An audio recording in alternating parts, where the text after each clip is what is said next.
Hey guys, welcome to the Canadian Roundtable.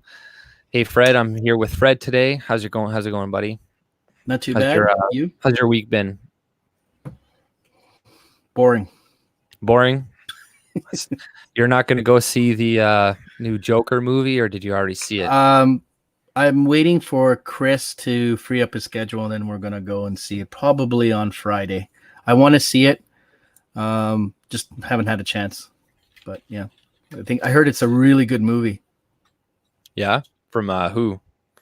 Just everybody on the internet. Just basically Revenge of the Fallen. Mersh and Roy said it was really good. I think Raging did a review on it as well. Oh, He really? said it was really good. Yeah. Yeah, no, I'm definitely gonna check it out. I don't know if I'll go to the theaters to watch it. Maybe I'll wait until. Yeah, I was looking. I know what you mean. I was looking, but nothing's available yet. Oh yeah, it's not going to be available for a while, right? Like maybe there's going to be a really bad cam quality out somewhat soon, but wait a couple of months, maybe a month and a half, or it is such a huge movie that there's more of a potential that's probably a good version of it will probably come out sooner rather than later. You know what made it huge? It's the idiot lefties who made it huge. Yeah. Yeah, no, exactly. It's just a movie about a Joker character in a comic book. Yeah, there's a lot of different takes on it too. There's people on the left that are like, it's incentivizing, or it's making people feel sympathy for white supremacists and stuff. And then there's some people on the right that are saying it's kind of some leftist propaganda as well in there. But I've yet to see it, so I don't really know. But you're correct. The left and the way that they're reacting over it is what is creating all this hype about it, that people want to go see it. Now, it's the forbidden fruit. You make something like, hey, don't go see this. Well, not everybody's going to go see it. And right. That actor is a really good actor, Joaquin Phoenix, or I don't know how to say his name. Joaquin. Just his whole family's name is weird, right? It's like his brothers and sisters are named like Summer, Rain. I think his original name, or his name he used, was Leaf. And they changed it to like Jacqueline or whatever the fuck it is now. I would change it if somebody named me after a tree. Yeah, right. But it's a leaf, not a tree. Part of a tree. Nonetheless, he's a good actor, and that Todd Phillips guy, he also got in a bunch of controversy because he came out and said that he no longer makes comedy movies because the left are too politically correct these days, that making a comedy movie is really difficult. So then what happened later on Twitter is a bunch of leftists were like, oh, fuck you're a piece of shit. just for saying that, right? But so it's kind of proving his point, that how easily triggered people can get just by certain words and stuff. And then people, they have this perception of it. They say, oh, well, we're just asking you not to be a racist fuck and not to say the N-word and all this stuff, and you can still be funny. But we look at woke comedy today. It's not funny whatsoever. The stuff that you want to have a good example of woke comedy. Yeah. Sorry, go ahead. You want to have a good example of woke comedy? Watch anything from Lily Singh. Oh, right.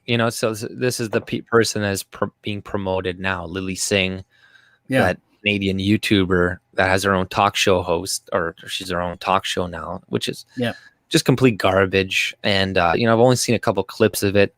I don't think I'd be able to watch the entire episode.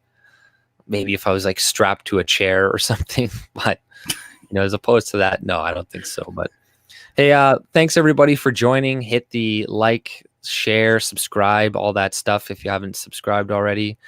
But let me just check out the chat here. I saw Gargamel in there. Hey, Gargamel, buddy. Hey, Circa Drone.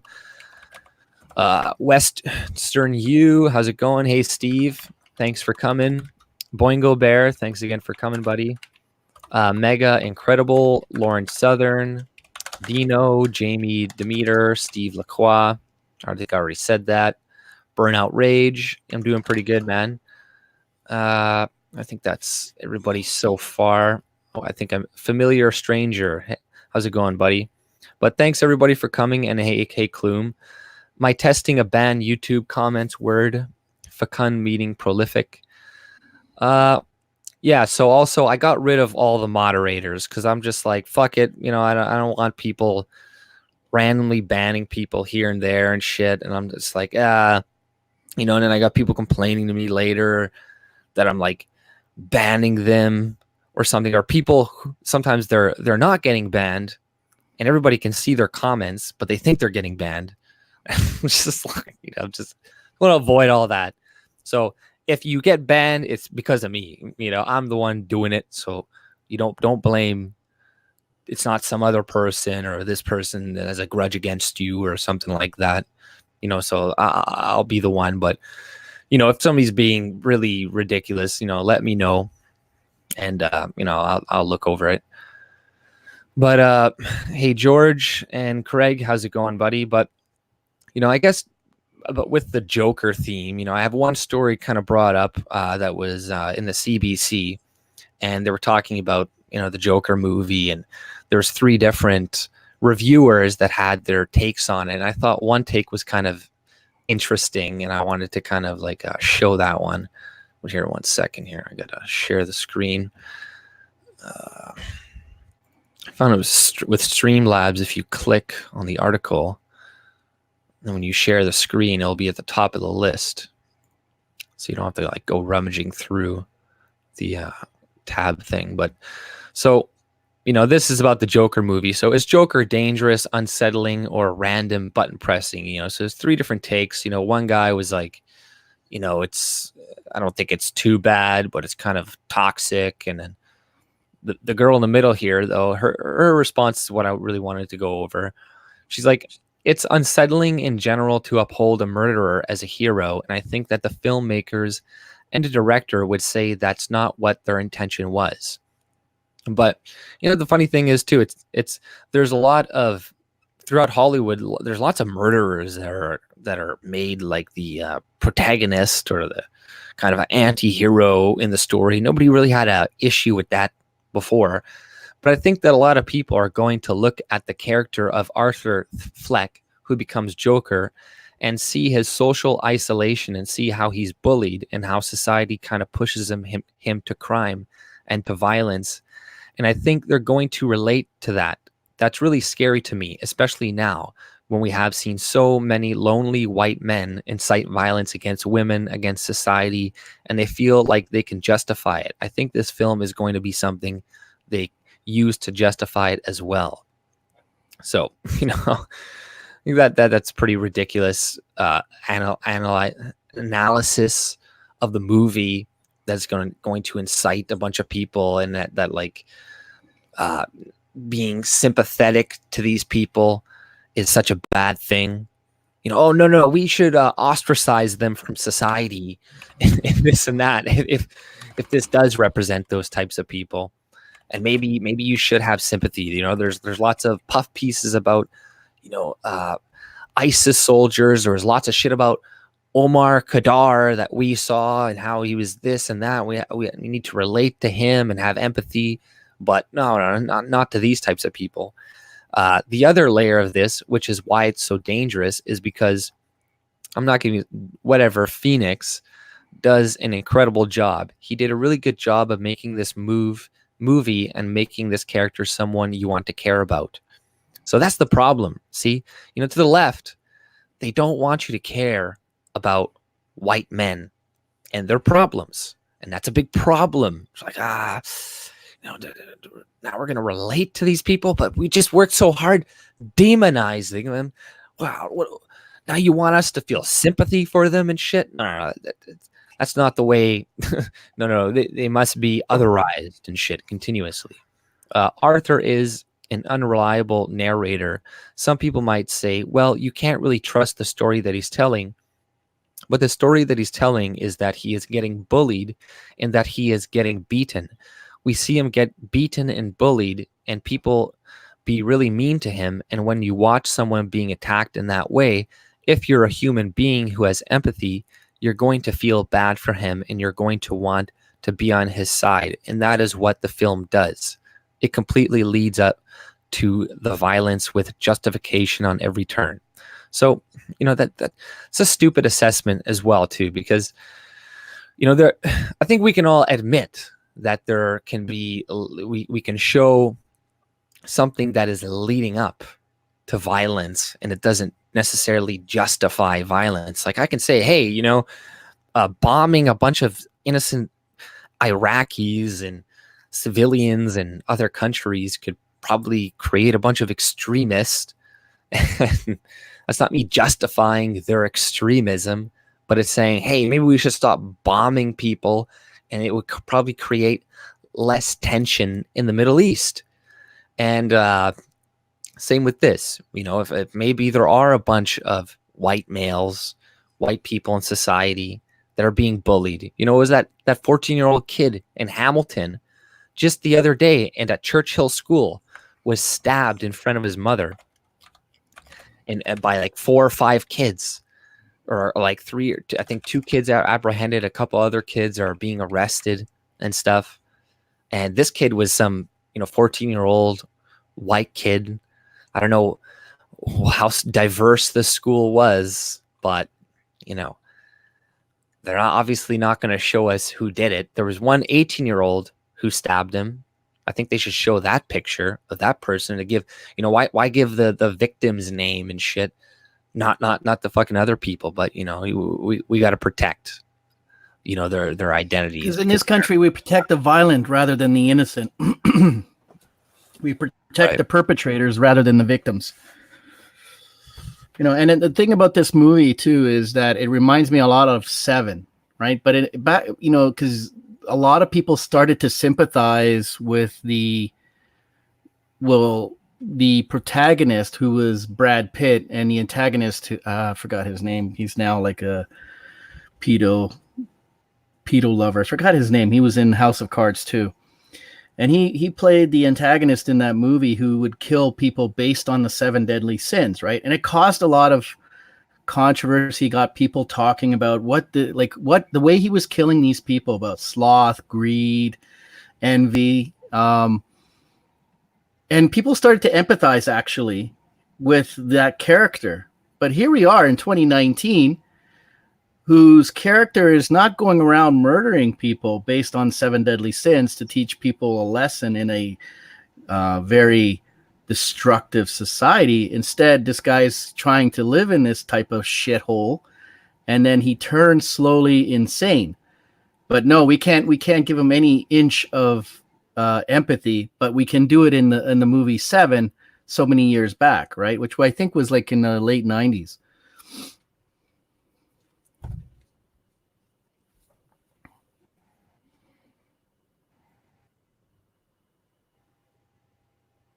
Oh, go ahead.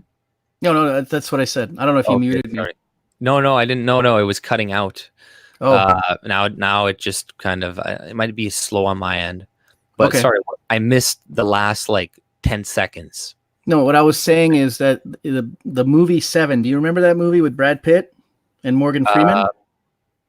Seven. No. There was a mass killer who killed people based on the 7 deadly sins. Right, so the first murder was a big, huge, fat slob who looked like he couldn't fit through his door. Oh yeah, okay. Remember that? It was in the late 90s, right?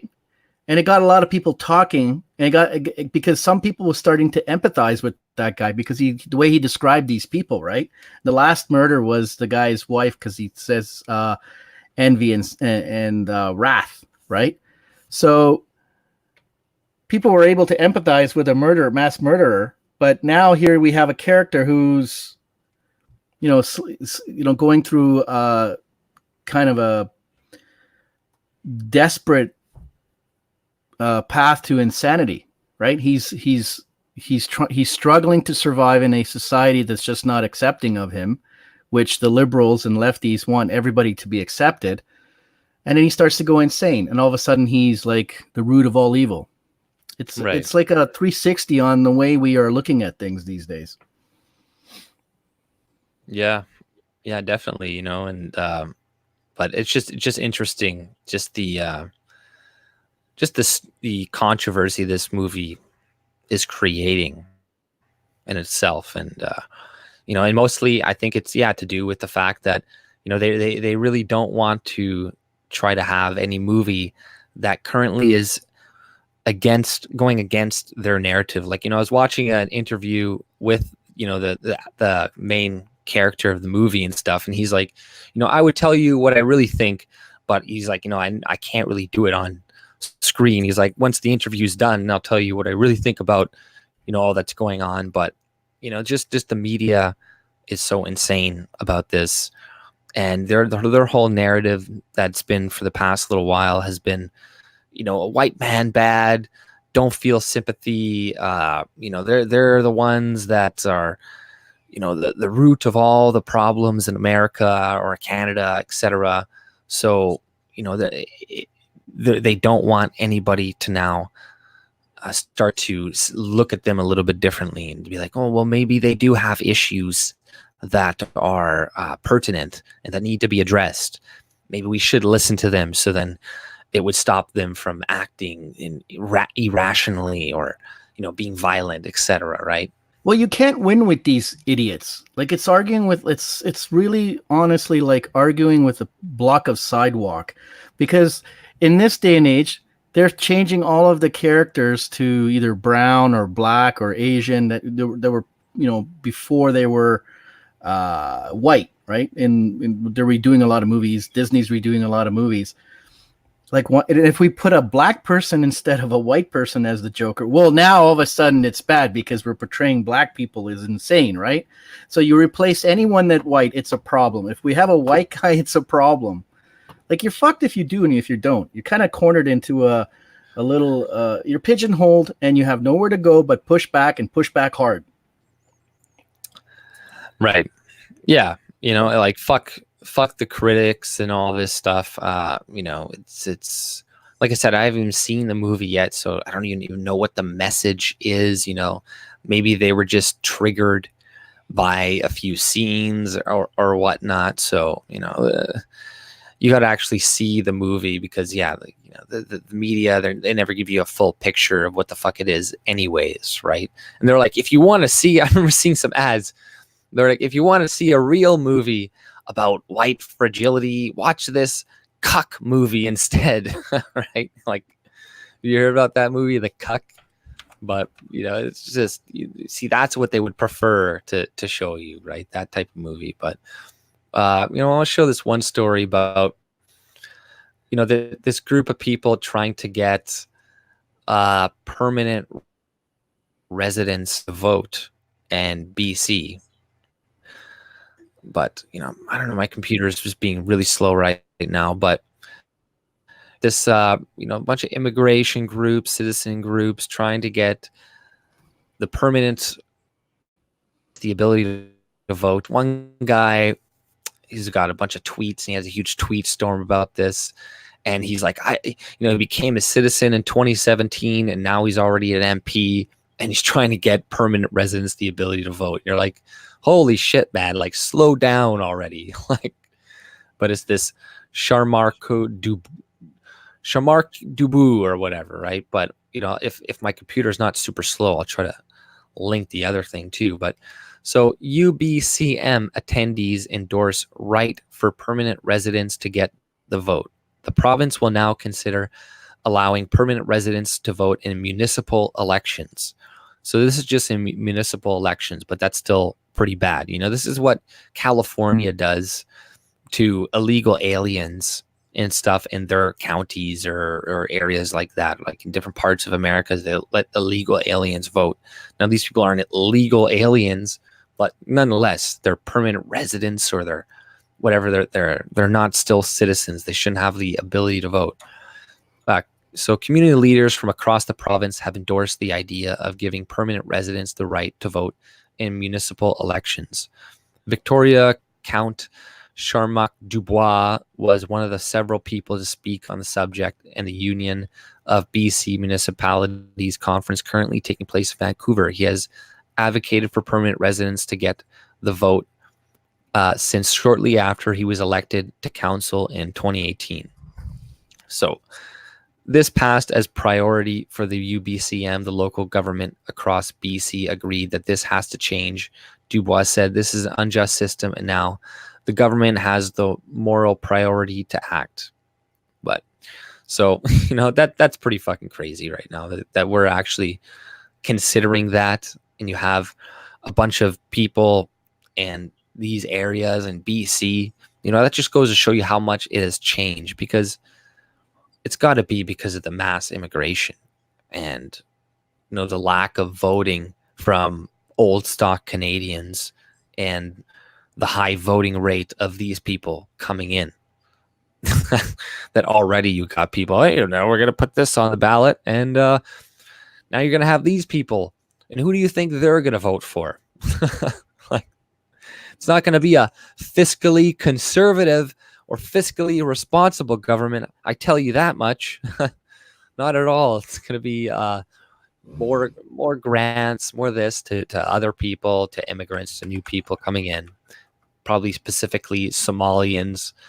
This guy or related to him. I got another story about it and how the trucking company in Canada is using the temporary foreign worker program. And, the immigration consultants are working with the trucking companies, getting these, students to pay them like 40 grand or something to become truckers that have zero experience. And that was one of the same people, the same guy who killed the Humboldt kids was one of those people. And somehow these people that keep having massive infractions keep getting tons of workers to work in their plants or whatever, or as truckers and shit. Like usually, like they'll have like 10 trucks, but they'll still get like 20 workers from the government. You'll be like, from Ottawa. You're like, this is ridiculous. But I'll try to share his fucking what do you call it, tweets. But I don't know, my computer's being really slow right now. But I don't know, what's your opinion on BC trying That's to bullshit. give? I had the experience here. I had Sarah Chong come by my door. We talked a bit, and I asked her to put like 50 signs on my lawn so I can catch whoever's ripping the signs off. We had a little discussion, so I asked her. Oh, right. I've seen it. I've seen that happening. That Asian kid that you talked to, Jeremy Lin, yeah, showed a video of that, I think. Yeah, he's on Twitter. If you want me to look it, I can find it up. But it was kind of funny because the guy was egging the girl on. She didn't really want to do it, and it was kind of funny. She ended up a couple of tries, and then she finally got the gumption to pull off the sign. I guess they don't understand the legalities of ripping signs off of lawns, right? You're kind of frozen there. Is everything okay? Did I lose you? Guys, am I still there? So I don't know, guys, give me a 1 if you're still seeing the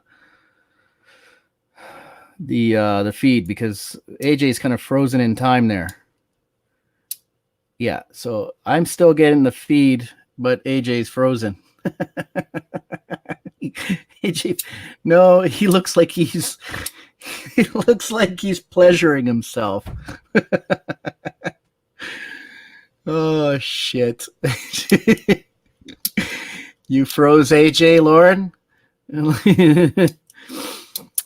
Yeah, he seems like that's kind of funny. Are you there, bud? What happened to you? Can you hear me? Okay, now I can hear you. Well, what happened to you? You just kind of froze like you were having a sweet ass dream. No, it's my end. I don't know, my computer's being really slow right now. Well, okay. Yeah, so what I was saying, anyways, I asked Sarah to bring some signs and put her on the bloody lawn because I haven't seen that woman around, right? And she did come over. We talked, right? And my neighbor had come out. He's just one house over next to me. This is the guy with the $200,000 Tesla SUV. And I said, hey, do you want to let Sarah put a sign on your lawn? And he was hesitant. He was like, well, I haven't made my decision yet. And then Sarah burst into Mandarin, blah, blah, blah, blah. I can't understand a word. And she's really poor at English, like piss poor. She's barely functional in the language. So they kind of respond, and then I was like, yeah, you don't have to vote. Like, just let her put the sign on. You can put like the liberal signs, everybody's sign. It doesn't matter. And then he says, well, I'm not allowed to vote. I'm not a citizen. And I just kind of, what? I didn't even know. I didn't even know he. I've seen a couple stories about this from CBC where there's like, oh, these activists are going out to get people to vote, and then they're all non-citizens. Like, they're all non-citizens, and they're like, yeah, I'm a refugee. Yeah, but he's got his family there. They never work. They're always at home goofing off. And the kids go to my kid's school. And he's got, like I said, a $200,000 Tesla SUV just before the Ontario government had actually cut off the subsidy. And then he's got another car, and he bought that house like 2 years ago, which was selling at that time because I was looking into it. It was like $930,000, which is hilarious. And I just turned to Sarah and I asked her, I just went, do you see what I mean? Do you see what I'm talking about here? And she didn't have a response. She just sort of like politely smiled. I said, what do you think about this? No reaction. So this is what we have for PPC. But they banned her from so the Monday they had the election, right? Well, sorry, not the election. They had the Monday they had the big debate. Yeah, and we had the debate in our area, but they wouldn't allow her in. But I went over to make a complaint and to speak to the riding associates meeting or whatever. I don't know what these people are. They're basically they're not the EDAs. They're just the community riding. They organize all the events. So I went to talk to him and ask him, why are you excluding the PPC candidate? And you're bringing here the conservative and the liberal.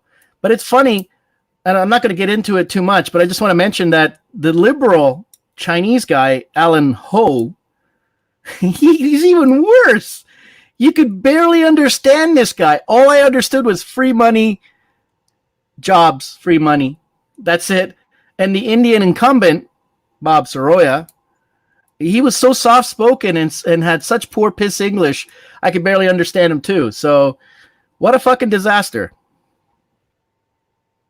Right. Well,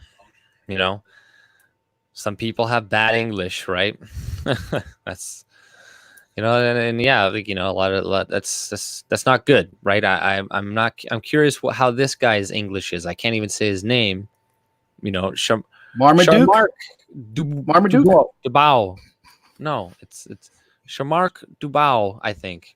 But this is like a whole thread. So he's like, thread UBC delegates will vote on B109 resolution campaign. There has been political pressure building to expand municipality voting to permanent residents in Canada, so they should get a say in local decisions.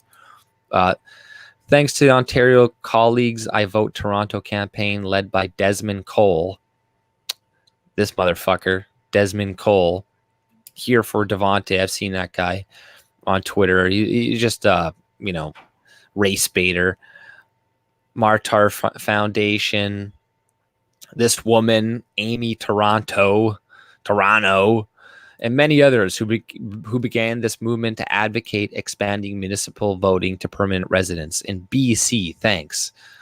Permanent residents live, work, volunteer, educate, and pay taxes in our communities. They're valuable, contributing members of our society. Yet despite their contributions to our city, they are left without a voice or a vote to elect their representatives who will make decisions. A permanent resident is someone who has been given a permanent resident status by immigrating to Canada as a skilled worker, refugee, caregiver, or sponsored family member, but is not a Canadian citizen. These are doctors, skilled workers, caregivers, educators. So we should have a say in your country and how things are run. Now, you could stay in Somalia You know, we could have just left you there. We didn't need to take you. We don't need you. We don't need whatever the fuck you do.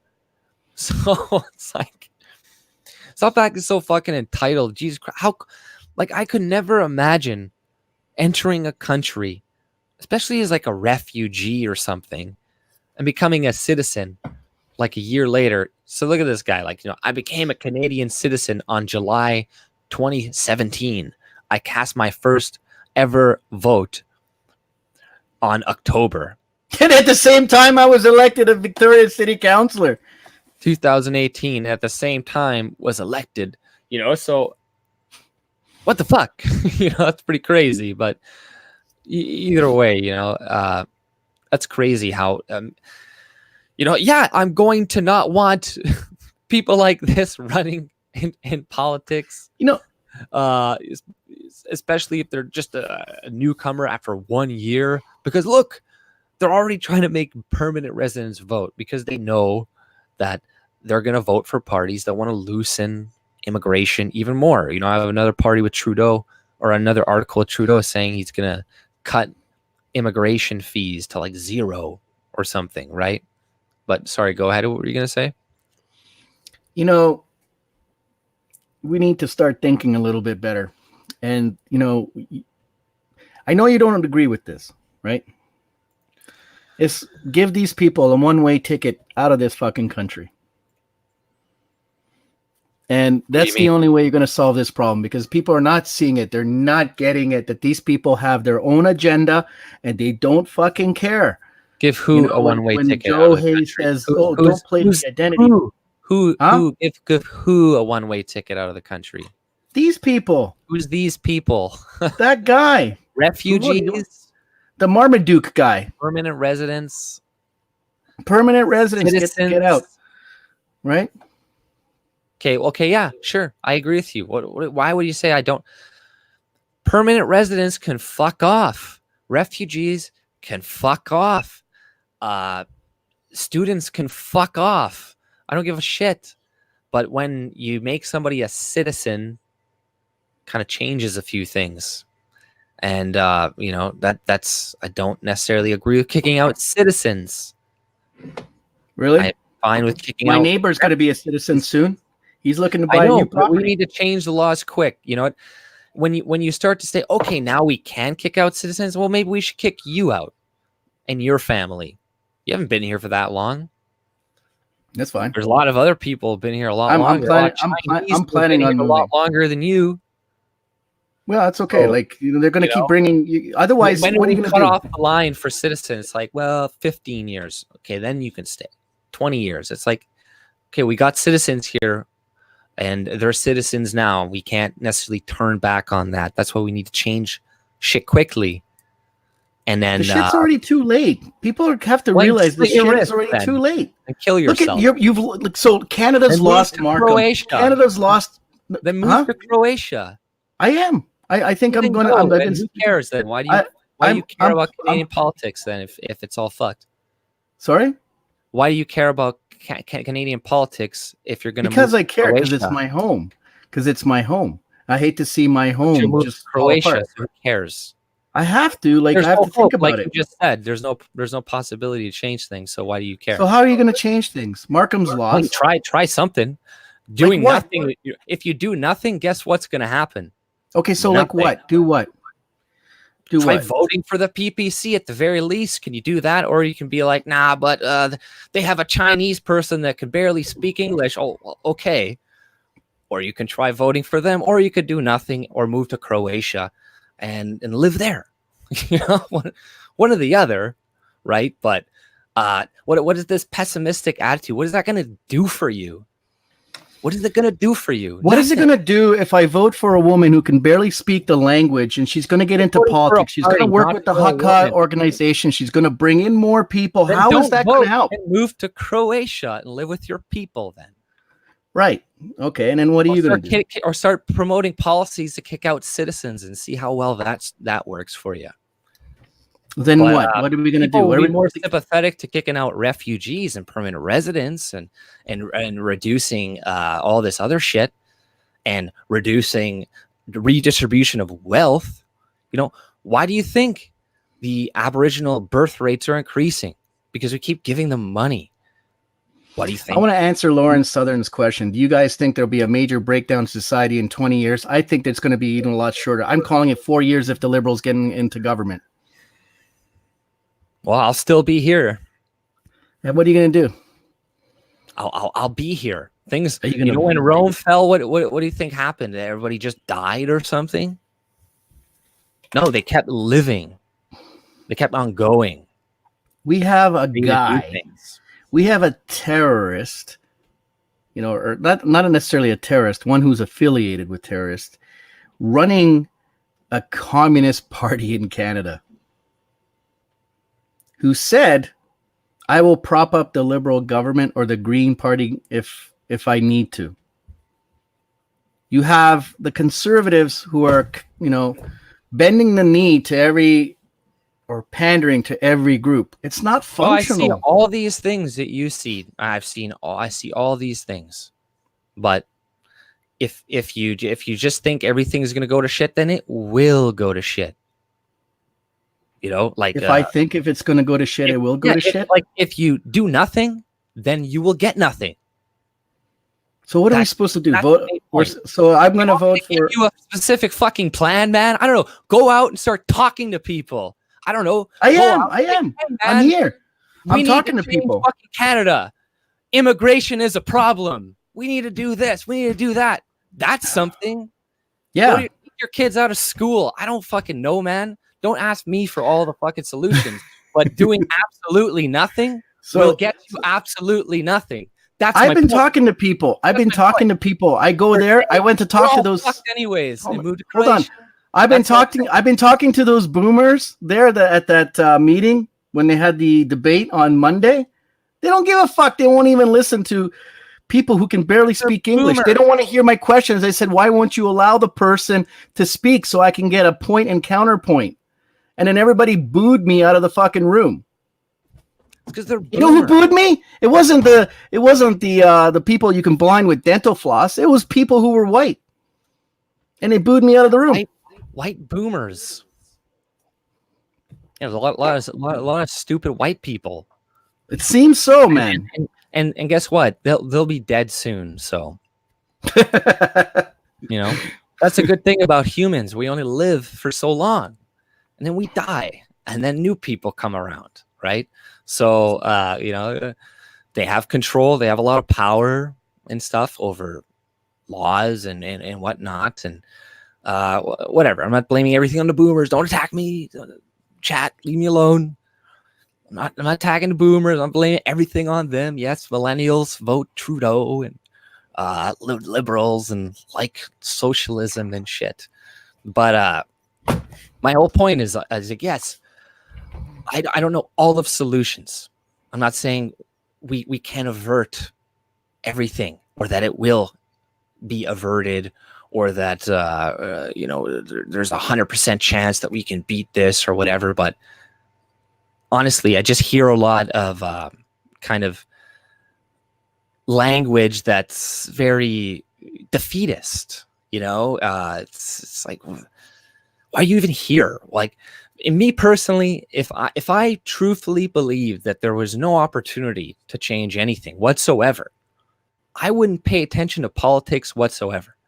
I would go and focus on other things because I know I have absolutely no chance or no effect whatsoever. So at that point, I wouldn't even pay attention to politics because what is the point? Voting doesn't matter. This doesn't matter. This doesn't matter. So why even pay attention? To me, it would be insane for me to waste my time. I'm living in it. But as I'm saying, if you think there's you can't do anything about it, then why make yourself go crazy? Like just reading about it and focusing on it. Why focus on things you have no control over? Only focus on things that you can change, which is, your family, the people around you, this other shit. So, I would just do that. if I thought there was absolutely no chance whatsoever. I agree. Look, you and I agree on a lot of things, right? But I try to look at things from a really real perspective lens, And and I'm we not, have to we have to admit and I'm not that though. that there are parts of this country that are lost, right? Like, I mean, do you disagree there? No. Who the fuck wants to save the entirety of Canada? I've said this many times. Hey, Canada's going to split up. You know, I'm not saying Canada is we're going to turn back all of We Canada. should be voting for the bloc. We're going to do all this shit. Yeah, I'm for separatism. This guy said the most bravest. Right. This guy said the most bravest thing the other day on Twitter. He says, "Why aren't you people voting for your own kind?" Wow. Why doesn't it, you know? Because the French are the only people in Canada that are still give a shit of trying to preserve their culture to some At the same time, they're the ones who introduced multiculturalism. Yeah, well, not exactly. That's probably Jews, to be honest. I don't blame that on the French. Maybe in Canada, but you know, there's a lot of people working behind the scenes to get a lot of these things enacted in many countries. But maybe that's so. But they're the only culture, or the only part in Canada that does try to retain their culture more so. That is trying to reduce that. Is actually getting. Oh yeah, no. I can go to Quebec City. Have all you been? The English people around, they're like, no, come and replace us. That's what I'm talking about. That's what I'm fucking frustrated about, because I'm there. I'm not even on Anglophone. Like, I mean, I have been. Sorry, I see it too. I see it too. But I'm saying, people can change their opinions in a very short amount of time. They can do it. It can happen. I've been talking about this shit since Chrétien days, you know, like I was born. And you didn't have YouTube or the internet. But I was talking about it. I was talking to my friends about it. I mean, the number of times I've been called racist by primarily white people, which is hilarious, is outstanding. And here I am. Yesterday, people are starting to wake up now, and there I am. It's all these older, 50-ish, 60-ish. Roughly abouts, maybe 70-ish white people. I was surprised. I don't know where they came out of the woodwork. And then the Chinese started flooding in. It was a very small room. And I stood up and I said, why don't you let that woman out there who can also barely speak English have a say in with the CPC and the Liberal candidate? You're not getting a clear picture. Hear her out. And literally all of these people booed me out of the room. I was staunch, like I stood my ground, but I didn't want to listen to it anymore. Ooh, get out, racist! And at that time, I'm like, what the fuck am I doing, man? I'm speaking for you people, and instead you're gonna be there sitting there. Oh, I want to be replaced. Fucking annoying. Right. So I'm thinking maybe the bloc has the better idea. Maybe how do you get rid of these federales? How do you get rid of them? Split them up. Take away their wallets. Take their ability to rape people's wallets and take their money. Give more credence to the provinces. Yeah, I don't know. Well, there's going to be some places in Canada that are going to be fucked, like Toronto, BC, and shit. Like those places are fucked, and that's where all the immigrants are going. That's where they're all projected to go.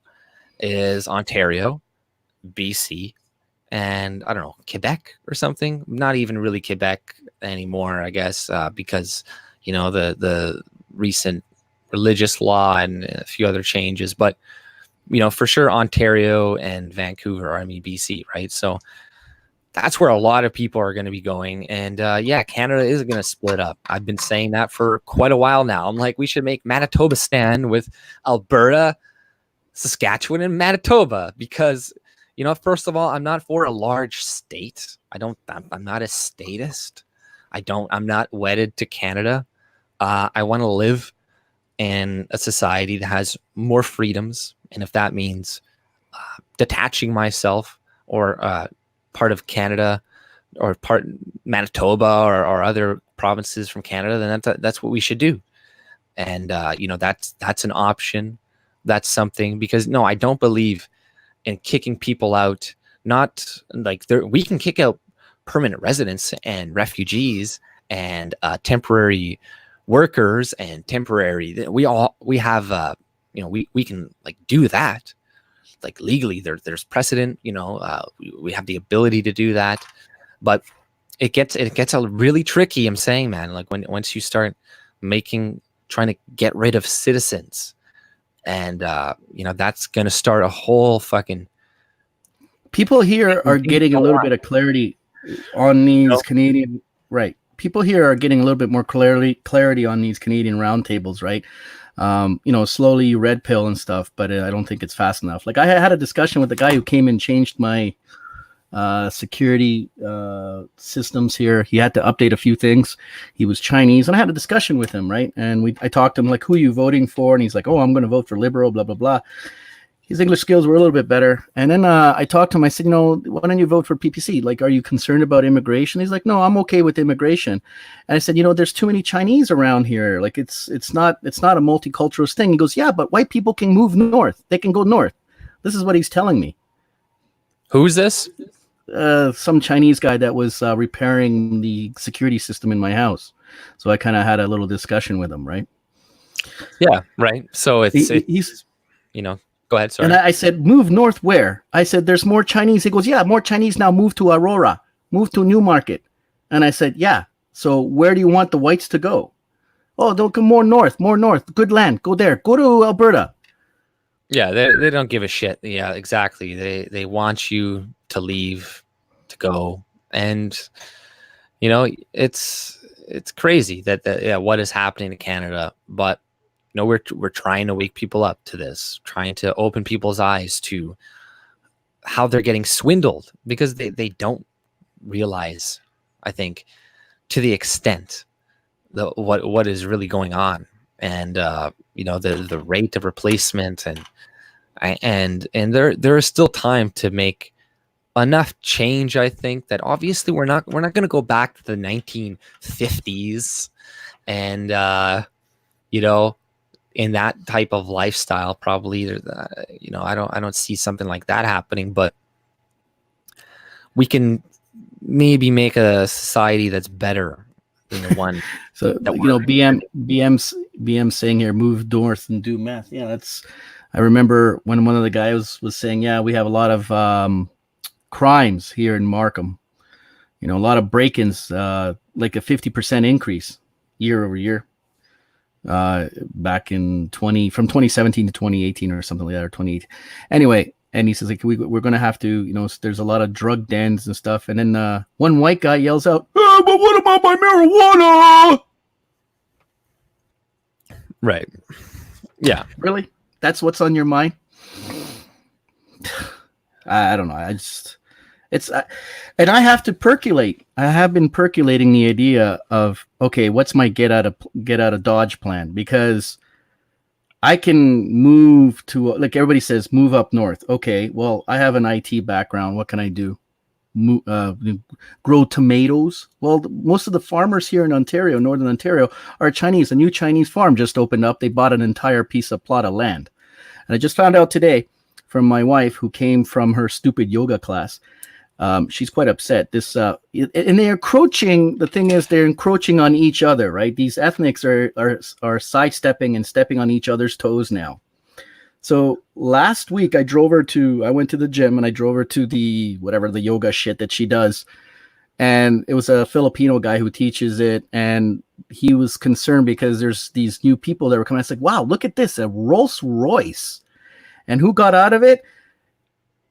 They look like troglodytes, these Chinese. And she told me she talked to them, and she says they didn't sound very educated. You know that Chinese guy that was abducted like a year ago? Yeah, that was last staged. He staged that to get $1 million from his parents. Right.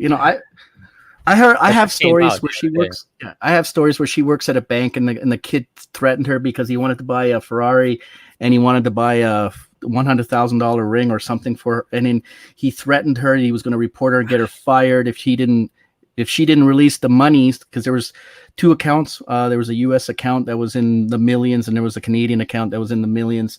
That was for his school, and he had to have special permission. The bank had just released these funds, right? And she had to confirm with her father back in fucking, I don't know, Beijing. And he threatened her, I'm going to fire you. I'm going to bring a hailstorm against you and stuff. That's the kind of behavior these people have. But anyways, there was that primitive couple driving whatever, and they bought the entire business complex, and they just bought it. They just bought it 3 days ago. They've increased the rents by 30%. The guy doesn't know what he's going to do. He probably has to close his business there because he's leasing the office. So it's encroaching on each other. And this is the thing is, I was telling this Chinese guy, I was telling, white people should move north. I was telling him, you know, if I did what a lot of Chinese do in China, I too would be a billionaire and be able to buy many, many homes here. But because we have laws and rules and regulations and this and that, I can't get away with the shit you guys get away back home, because I've been there for several months. I lived there and I've seen how they operate. I'm not saying all like that, but a lot of them are, right? And there's now 800 million middle class, and they're getting into the upper middle class. We don't matter anymore. We're not the big consumers. That's why they want us to die out and fade away. Not even fade away, burn away. Yeah. It's consumers too, right? Like that's why you see a lot of companies. They're very woke, right? Because they know who buys a lot of their shit, right? You know, like who buys Nikes and stuff. It's not white people, generally. So, you know, they're going to have Colin Kaepernick in his ads or whatever, right? But so, like, it's frustrating when you're trying to speak on people's benefit and behalf. I said, hey, asshole, wake the fuck up. Your land and country is being taken from you piecemeal. And they're just sitting idly by going, okay, everything's fine. I'm not going to leave anything for my children. I'm going to sell all my property so I can live like a king before I die. I don't know, man. I don't know what kind of future my kids are going to have here. They don't treat half breeds any better than full breeds. They keep pushing everybody to have mixed race babies, but trust me, they're not accepted widely in the community. Oh, no, definitely not. You know, like a lot of mixed people face, you know, a lot of discrimination. They'll say, like, you know, from both sides. But, you know, I know a lot of mixed girls that are like half white, half black. And, you know, they get a lot more shit from the black community for being like, shut up, you whitey, or shut up, white, you're white, or you know, they take away their black card from them continuously, and then, you know, they're complaining about white people taking away, I don't know, their white card or something. It's like, no, you're never white. If you're half and half, you're not white.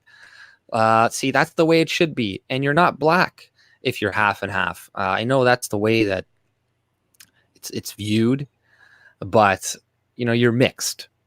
You're half white and you're half black. You're half. You know, you're not fully white, you're not fully black. And maybe that hurts, you know, but you should come to terms with that, and you should accept that, and it's not a bad thing. You know? It's not a bad thing, right. But widely they're not accepted. They're mocked. Well, I know, I can tell you from my kids' experience, right? Are racist, right? You know, and that's unfortunate. That's what people are, right? They go back to their basic things. I talked to my kid today, and I said, you know what? People talk about don't go into identity politics, but it's you almost cannot be in identity politics, because if you have Asian eyes, that is your identity since birth, right? It's your physical marker. And us with our, you know, like with my Slavic features, you know, your Anglo features, French Anglo features, these are your markers you grow up with. And then humans are very, like, when we argue, we'll go back to our basics and identify based on what our features and traits are, right? So you can't separate that. You cannot. It's almost impossible. So then we have to accept that we do recognize and identify each other by our basic base traits. And then we kind of then revert, well, this person seems to be a nice person, so I can go beyond that, right? But people then take those base traits, those physical traits, and then they add another thing like the culture based on those physical, like the particular group culture, and they carry that with them. So yeah. Well, that's the thing too, right? Is people, they have their culture, and sometimes their culture isn't so bad. It can sometimes kind of integrate to some extent or whatever. Well, for the most part, European, Eastern European, they have some varieties of the kind of overall general Caucasian culture, right? Different religions and stuff, and different little bit of dogmas, but predominantly we're somewhat similar. But for example, there was a thing on Twitter where there was this Asian Sikh, and he was saying, we need to celebrate Sikhs because we are like everybody else, and you need to do this, you need to accept us. Like, no, your towel, your kirpan that you bring to school, your request to not have helmets when you're riding a bike and everybody else has to because of insurance and medical costs. We have a culture here. Clean shaven, haircut, suit and tie when we go to, it's not turban and a beard down to your knees. And if you take the turban off, you start looking like Worf from Star Trek. Like, you have your customs, so keep them there. If you want to come here and start dictating because that's your custom and that's the way it has to be, then I'm sorry. I don't give a shit. To me, it's backward as much as you may think, and fair, and be fair. We have to accept if they think we're backward, that's fine. Stay in your station, I'll stay in mine. Well, it's all about people understanding that you come to a country voluntarily, and when in Rome, you act like the Romans.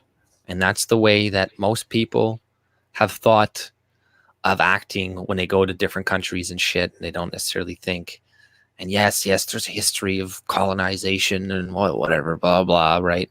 But, it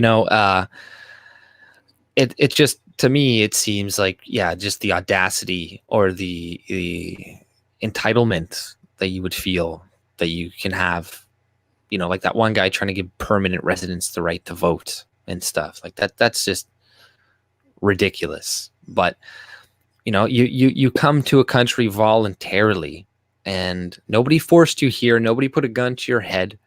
Nobody did anything like that. But then you come and complain about this or that. I don't take it seriously at all. Right? I can't.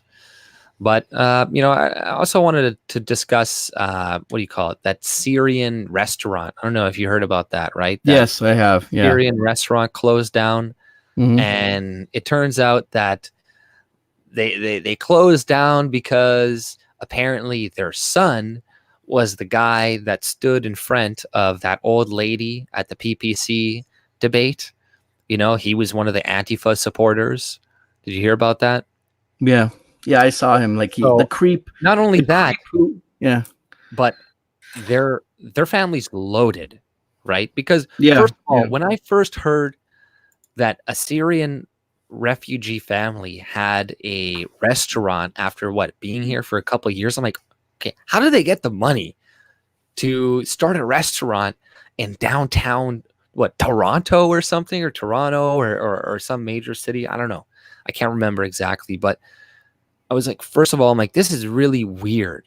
How come the media, like if I was the media, I would be asking those questions immediately. It's like, wait, this doesn't compute. How do you poor refugees fleeing war and destruction have all of this fucking money to do this, right? So apparently their family owns like a resort in like the Gulf or something. You know that the Syrians that are leaving Syria that are coming here are not poor people, right? They're fairly wealthy off. They were the first ones to come here and claim refugee status. Well, they had the money. Yeah. All the losers are still there, right? That's crazy. They're the ones who started this shit. That's the funny thing is, America, I think to some point, I don't know because that whole Arab Spring thing was very odd, right? There was a lot of key players going around, and let's just be fair that maybe America may have instigated some of that. They started the Arab Spring, they lost, and now we are paying for it. It's like us. It's like me starting the shit here. I get the shit kicked out of me, and then I demand to be looked after, even if I started the shit. You know what I mean? Right. Yeah. No, that's exactly what happens, and you're like, oh, this is ridiculous. And a lot of these people should probably be going back to Syria. That's the thing. They have no intention of ever going back.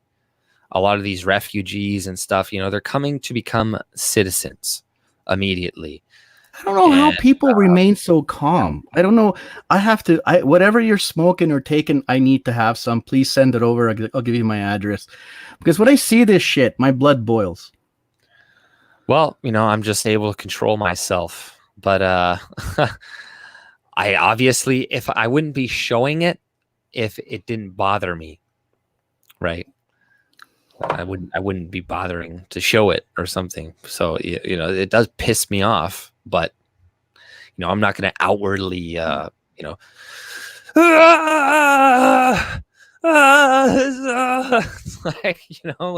when I need to do something and it needs to be done, then I'll do it. But, I don't know.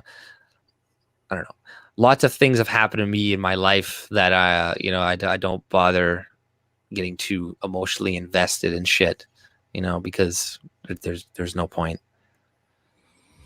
Julie says maybe they can go back and rebuild Syria. They don't want to build Syria because they don't have a welfare system here. They're rich. They're here. They have a welfare system. They can get away with a whole bunch of shit.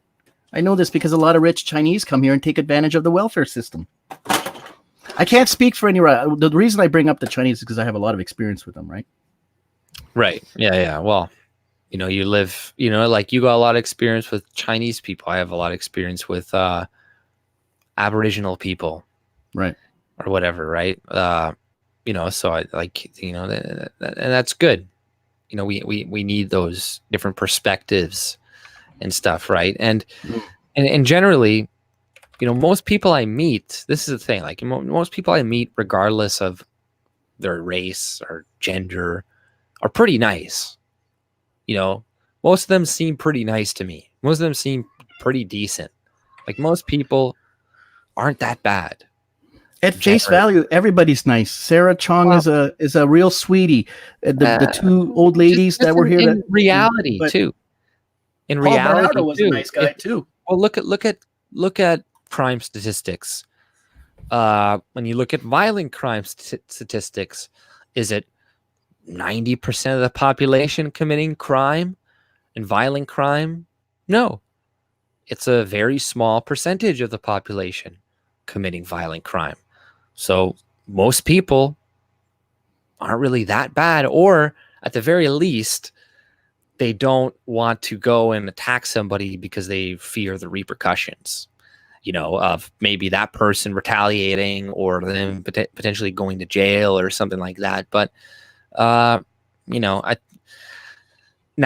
me saying this, saying that most people are good, doesn't mean I want to import mass immigration, and doesn't mean I think that having large groups of people that from different cultures coming in, even if I think a lot of them individually are probably decent people, isn't going to be a problem because they're bringing in their culture, and also maybe they're immigrants and women and stuff and young people predominantly vote left, and I don't want that in my country. I don't want a bunch of liberals.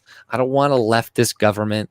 So of course I want less immigration. Of course I want less people of color immigration in my country because they predominantly vote left. So I'll come out and say it.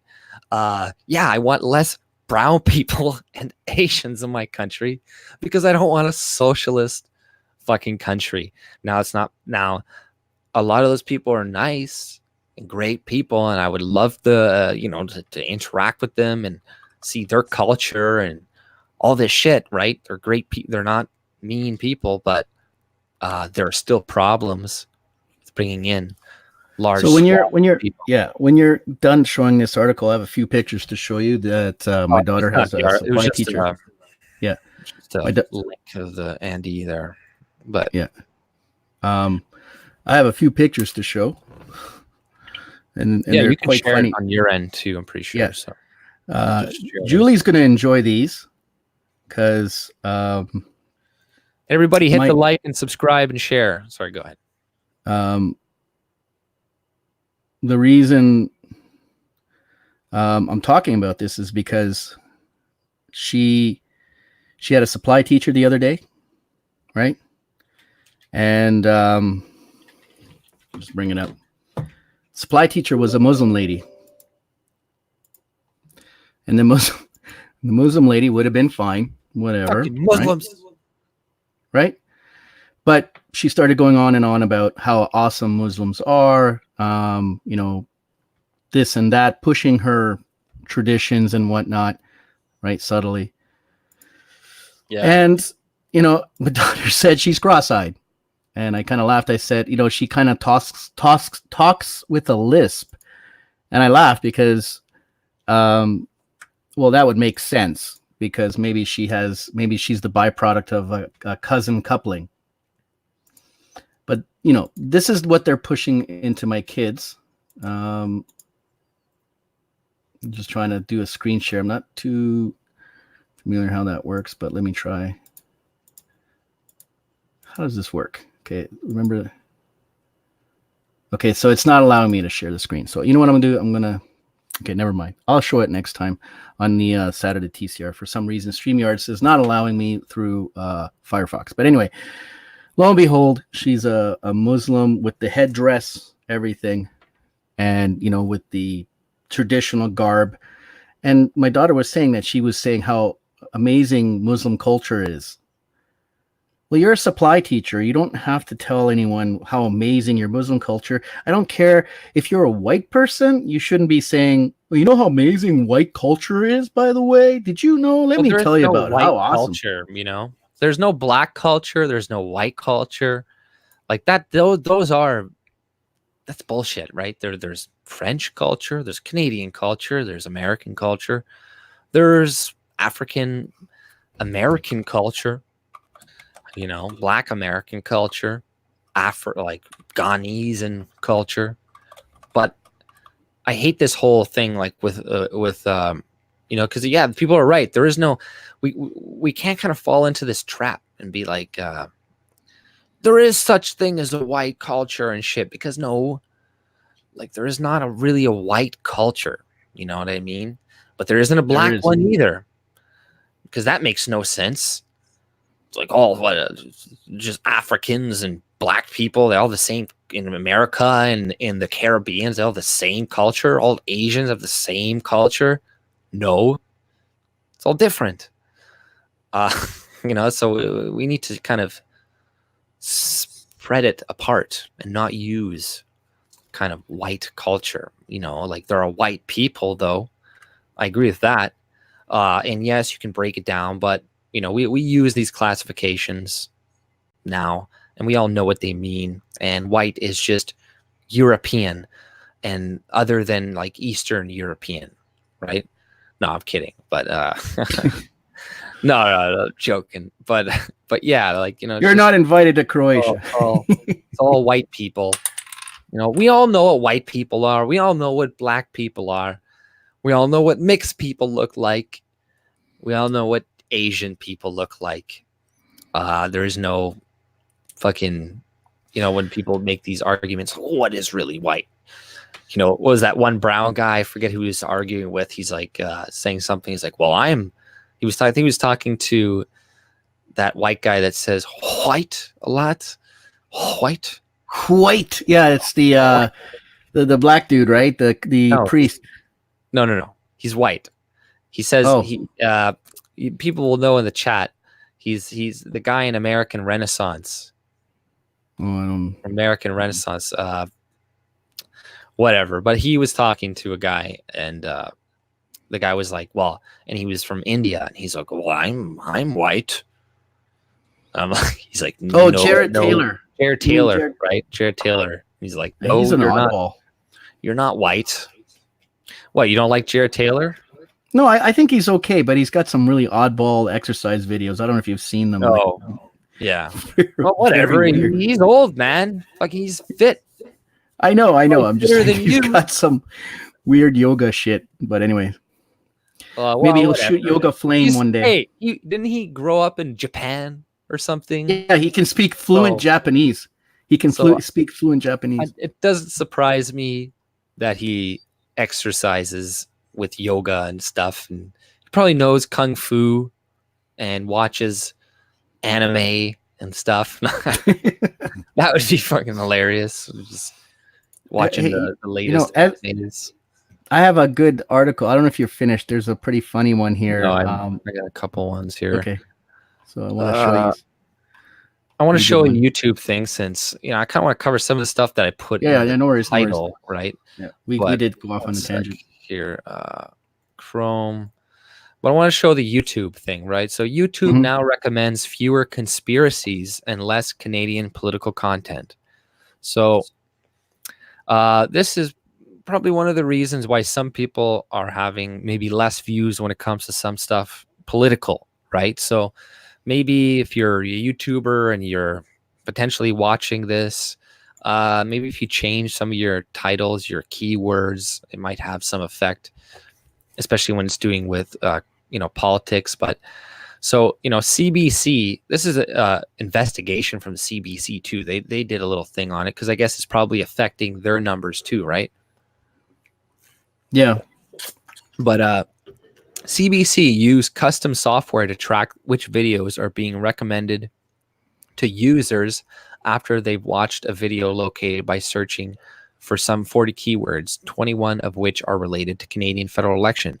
Only 2.1% of video recommendations on videos located through searches related to Canadian politics were in any way related to the topic. About half, or 46.1%, had nothing to do with politics at all. So that's ridiculous. 2.1% had to do with what you're actually searching for. For example, the most recommended video linked to 21 search terms related to Canadian politics, such as Canada election, was a TED Talk by journalist John Ronson about psychopaths. It was recommended 300 times. So this is what you get when you search Canada election and here, right? So, it's not a conspiracy. The CBC is reporting on it. Even in the wake of Liberal Justin Trudeau's blackface scandal, only a tiny minority of the video's YouTube algorithm recommended the following: a search for Canadian political material are actually related to Canadian politics or the scandal itself. It is in a test conducted in the days after, only 6 of the 936 recommended videos in CBC's analysis mentioned the blackface controversy, despite thousands of videos about this topic having been uploaded to YouTube worldwide. So, it's only 6 out of 100 or 960 and 36. So yeah, but when you search for videos unrelated to politics, like recipes, pop, music, or video games, most of the videos recommended by YouTube are directly related to those topics. So, they did a test and they looked up other topics that didn't have to do with politics, and you could find exactly what you were looking for when it came to politics. And the excuses that one of these guys was making for YouTube was like, oh, well, the algorithm isn't like Google. It's not meant to give you what you want. You're meant to kind of fight against it so it keeps you on YouTube longer. You're like, no, I used to be able to find what I was looking for when I typed it into YouTube. Now I can't. Now it doesn't get shown to me. So, Karen Young, a professor of law, computer science at University of Birmingham in Birmingham, UK, said it appears YouTube tweaked its recommendation process to avoid being accused of fostering a fragmented political debate in the Canada election. So this just might be going on during the election. So maybe after the election. But this directly favors people like Trudeau and the establishment parties whom are not going to see the videos being made about him. They're only going to see the mainstream media stuff, right? Or not even the mainstream media stuff, right? But she cautioned it's impossible to be certain that YouTube is diverting viewers away from political content. YouTube does not publicly discuss the details of its algorithm. And so yeah, if you're wondering why you're having more difficulty, this is why, so this is just kind of like a couple charts, and this is not pertinent in orange or whatever the fuck that color is. Maybe I'm colorblind, but that's like, I guess, like a mix between red. Is that like more salmon? I'm gonna say it's salmon. Yeah, it's a light orange. But what if CBC's pointing this out because they have been instigating the throttling of right or anyone basically that disagrees with the crazy left at this point. And they've been throttling those people. So now they're coming out like, hey, look, we're being throttled too. See, look, we're just as affected by this. And maybe they're not. I think it's possible. It might be that, they care more about what CNN and American news agencies tell them. And then it's going to have maybe detrimental impacts on, other countries and stuff.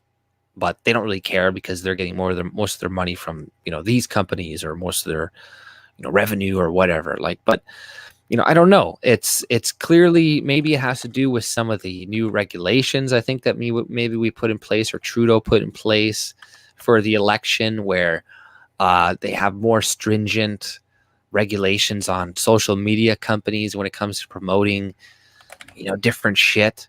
So in order to just avoid that entirely, they'll just, I don't know, fuck with the algorithm, or, I have no idea, but it's definitely affecting political content, and it's affecting even, CBC, and they're like probably mad, right, as well too. They're like, oh, well, now they give a shit about censorship, and even one of the ladies in this article, she was like, this, essentially becomes censorship. That's what she was saying, but where's the article here? One sec. Well, this is the thing, right? Useful idiots, when they run their course, they're no longer useful.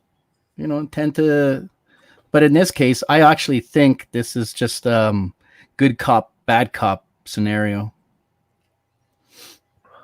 Well, either way, I can look for anything on Trudeau right now. Let's say I'll punch in Trudeau, and I'll just get all top comments from Global News, So I don't know. I don't think it's accurate, but What do you mean? Well, if I type in Trudeau, I'll get CBC, National Post, Guardian News. We have we put in our tags Trudeau or whatever. We're not showing up. So, are they being throttled? Is this a good cop, bad cop kind of scenario? I'm not sure what you mean by good cop, bad cop. Are they trying to pretend to be good by pointing out people that are being throttled or something? Right. There's the one saying, hey, you be the bad cop and do, say, hey, we're going to throttle the left and the right. They are throttling the right. And the good cop will be like, yeah, see, us poor little lefties are being affected by the throttling. Yeah. Right. Well, if they could change it so we're not getting throttled too, then good. But I don't know. I'm not sure.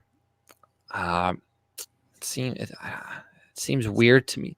I can understand where you're coming from, and I kind of see that sometimes, but I don't know if it is for this case. It might be, but I don't know how much control CBC has necessarily over YouTube or whatnot, right? Well, don't forget, Trudeau met with YouTube executives, right? It's right, but so it's like they're That was a year complaining ago. about Canadian political content in general being, censored, right? Type thing, right? So, I'm not going to trust CBC after this article.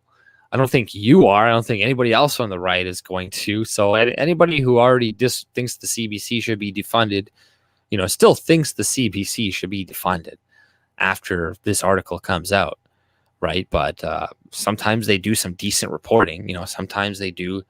Sometimes they have reporters doing good reporting on there occasionally. Like, it's not all crap. Sometimes they're doing some investigative reporting that's kind of like, pertinent, or that's good or whatever, right? It's not always terrible or whatever.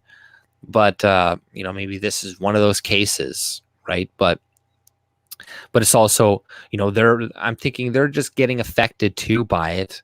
I don't know. Trudeau, Google, these companies are so huge that, like, Trudeau is going to have to give them a lot for them to even listen, I think, right? Or he's going to have to threaten a lot for them to listen.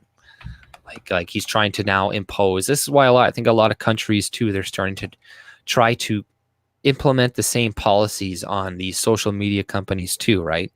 To say you need to remove hateful content in under 24 hours, or you're going to get massive fines. Now they're already doing that in Europe and all of European countries. So they're trying to get everybody to do that. And, that will just help them force these companies to censor people, even more. Right. But did they work together. Last year, the 2015 candidates debate, they allowed the chat to be open. This year they closed off the chat. Have you noticed? And I was wondering, if you can go back to that article, did they leave that open to comments? Oh, I didn't. I just deleted it. Oh, I just deleted it, but probably not. They close down the comments a lot, and I'm surprised occasionally, like, they'll have the actual comments, open for the live streams on YouTube now, and I'm like, what? This isn't shut down? I'm like, this is crazy. But now it seems like they're kind of allowing that at the very least, and even sometimes they'll allow comments, but it still varies. It still depends, and but that still doesn't mean I want the CBC and a state-run media. No, I'm not a communist. Like, that's why I'm against a lot of other shit, and I would never be for a state-run media, because it's stealing people's money to give to other people, which I'm not for. Media stations can exist without taxpayer money funding it. The Rebel Media and these True North and all these other companies can exist without the media funding them, or without getting hundreds and hundreds of millions of dollars from taxpayers to exist, right? You should have, they're like, oh, well, we need money because the landscape of news is changing and nobody's buying news and everybody's using the internet now. And, this is what a lot of the censorship has to do with too, is profits. They're losing money, profits, viewers, eyeballs. They're going to other places like YouTube that have a much lower cost. See, in a real free market, these large competitors that have hundreds of millions of dollars have a real hard time competing with somebody in their basement. Somebody, not saying me, not saying I'm somebody they're competing with or whatever. Not like me, but some other people that have just themselves, or maybe a couple people working with them. Think about their costs and how much it costs them to do shit. Like, I don't know, Tim Pool, he's one person. And he'll drive around the country and all this other crap. And I'm not saying I like everything he does, but I'm just kind of using him as an example. And think about the cost compared to the amount that CBC spends for, all the shit that they spend. It's inefficient. And, I was going to bring up the UN too, and how they're in a massive deficit right now by $230 million. Watch the taxes go up. Watch the fucking taxes go up. Well, I just want to mention something in the last part before you move on the CBC. Yeah. So several years back, I had an account there because you would log in through their own CBC portal, right? So they have to data warehouse all these users. And then, I had like quite a bit of comments. I had quite a few likes, about 23,000.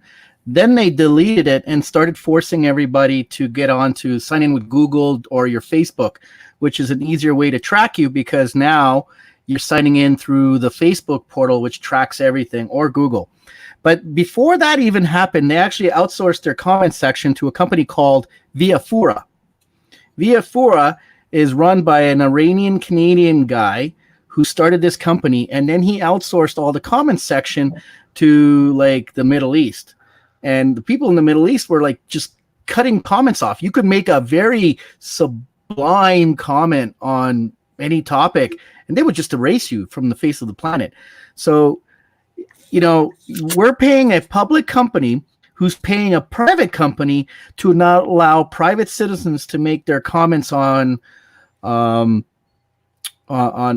public website that's being paid by the public. I mean, think about what a big circle jerk, right? And when Toronto Star decided to remove their comments because people were like complaining, like they would like publish stupid articles, and people would kind of rag on them because like you just you made yourselves look like fools. They removed the comment section. I don't care. It's a private industry. They can do what they want with it. So that's fine, right? They lose in the end anyway. Their readership has gone down. Now they have they dropped their paywall. They put it up again. And it's probably because they're getting infused with all this money. So as a private citizen, where I'm forced to pay the CBC, I should have the right to make a comment on anything. And they've been wiping out, and then they delete articles too. Sometimes the guy may not pass the correct editorial department, like when they were talking about Trudeau and his entourage back in 2016. There was an international liberal order meeting. There's like another organization that's kind of like a subsidiary of the UN, and they were getting together in a meeting in the States somewhere. And I've been trying to find that even through the Wayback Machine.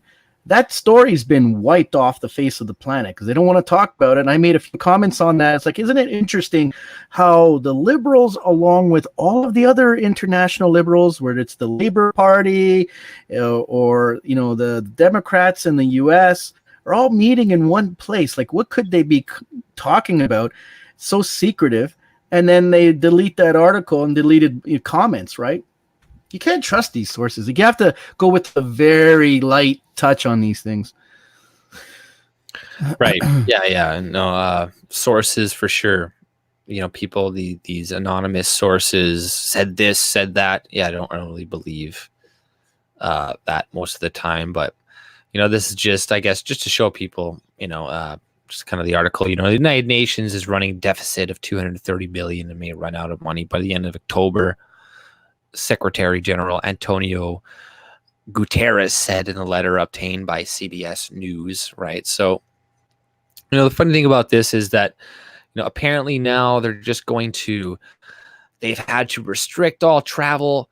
It's all essential travel now, no more non-essential travel, and are making all these cuts. And it's like, well, so wait, they were spending money for non-essential travel before? Is that the case?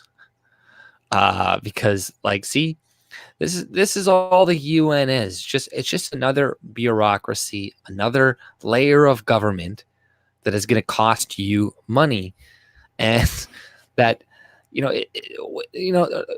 see, they're making these cuts, which is good.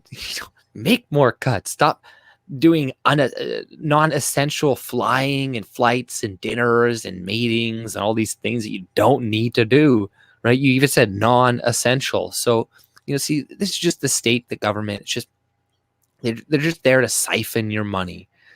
They're there to create fucking positions which they can, delegate power to, and then give their buddies, jobs and in the state and whatever, and then have this apparatus try to impose world law and stuff on other countries and be like, okay, now you got to do this, so now you got to pay up, and and now they're blaming Trump for this too. They're saying that it's mostly America because they didn't pay their funding, because they pay, I think, 22% of the UN's funding in total. Yeah. So they have a huge chunk of change which goes into the UN. And this is why they're like, oh, how could you? We need your money. It's the same thing in the EU with the UK leaving. They have a big chunk of change that the EU doesn't want to lose, because they got a bunch of welfare states that need money, and Germany doesn't want to have to pay for it all. So they're like, fucking UK, stay. We need your money to fucking give to, I don't know, Greece or something, so they can have another fucking recession. I don't know. But yeah, let me check out the. Well, they're going broke because they're paying all their lawyers for all those aid agencies they send to African countries, and then they end up raping the kids and stuff. They have a 4-day work week in Greece for that. Then they go into debt, and they're like, oh, what the hell? It's like, people, they like to live high off other people's money, and then that money eventually runs out, and then they complain and bitch and moan. And Greece was living high on the hog because they hired so many government workers, and things were going great as long as the money was flowing in debt from Germany. That's what they wanted, right? And then Greece would have been a lot better. It wouldn't have been, people would have had less, but they would have not been in debt and in such desperation as they are now. Look at them. They're forced to take in people because now Germany holds them by the balls, so to speak.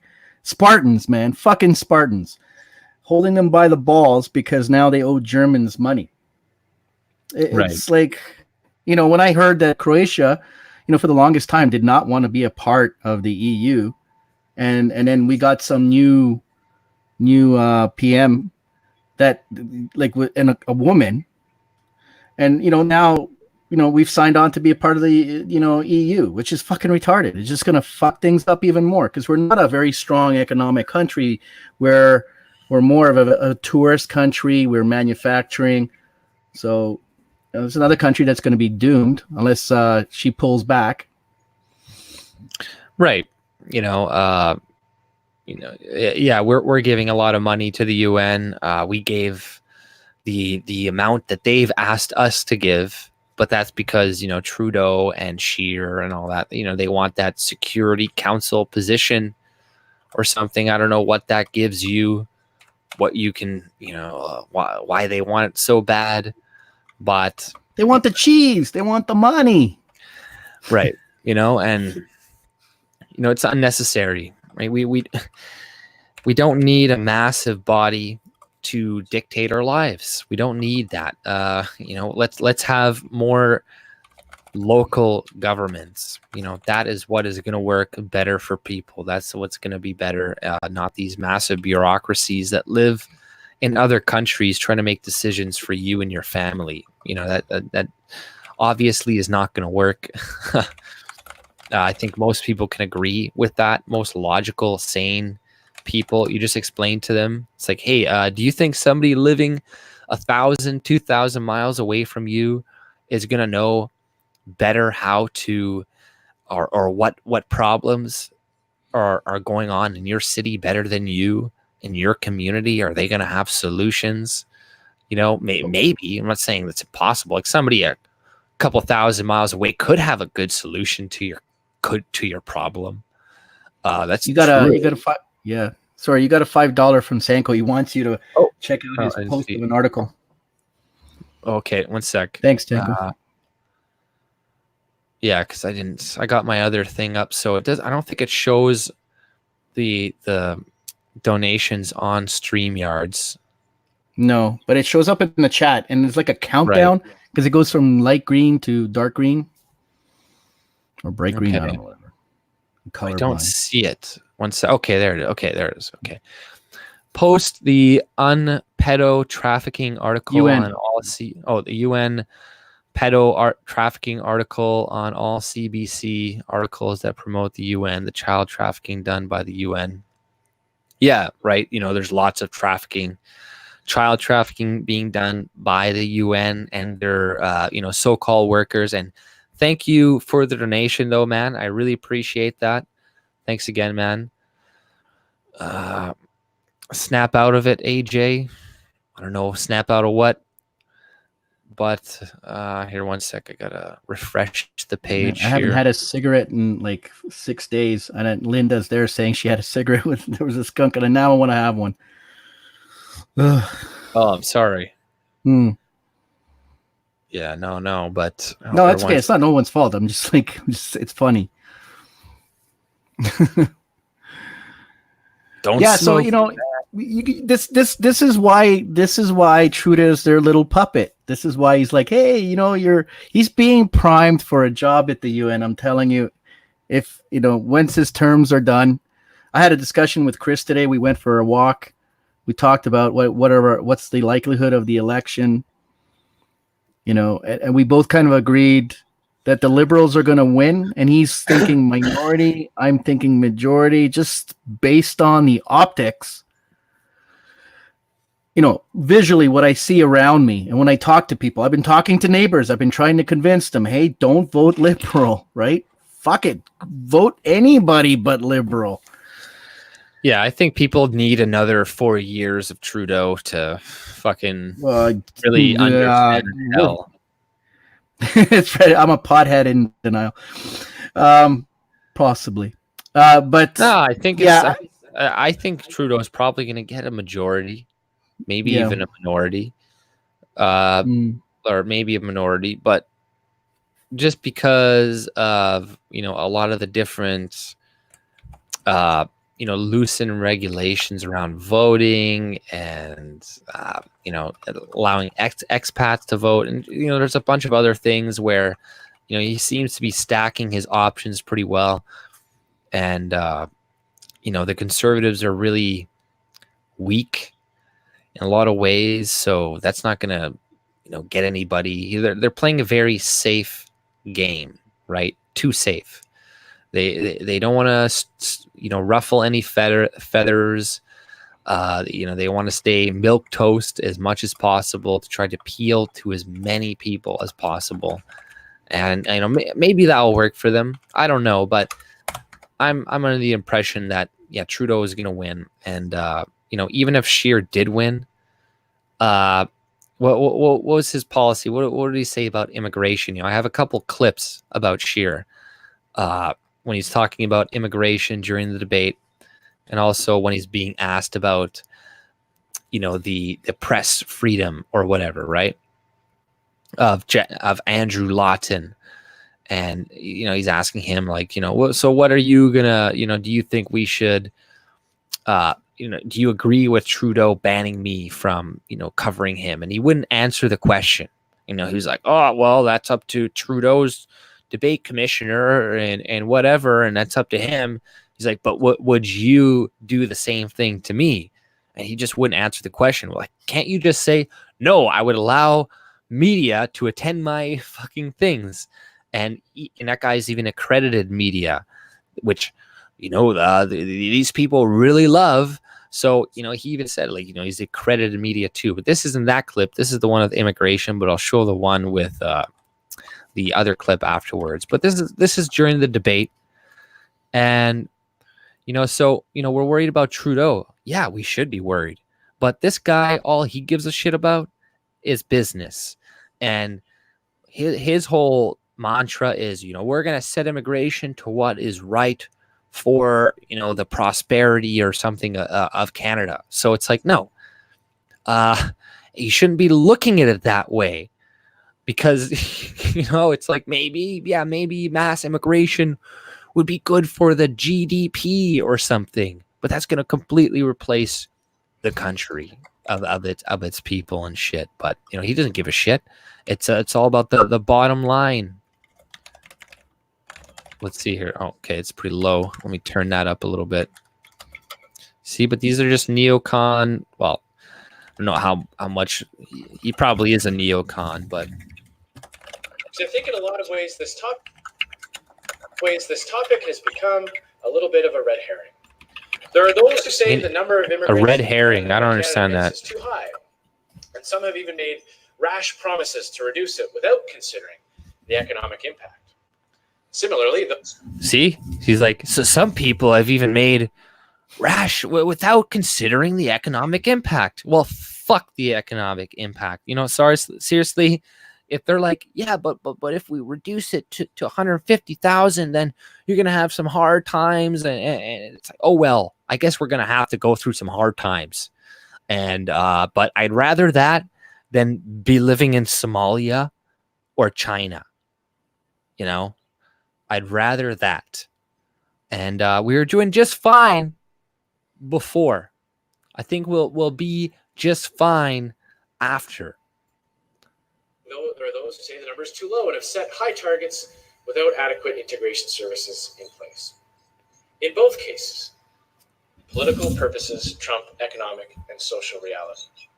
As Prime Minister, I will set immigration levels consistent with what is in Canada's best interest. I don't know why it's so low.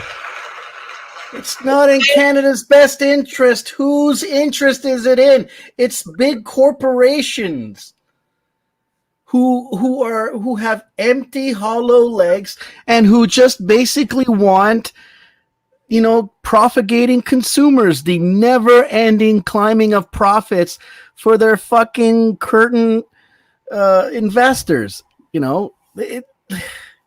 It's like at some point there has to be a little bit of a retraction, not a big one where it harms people, right?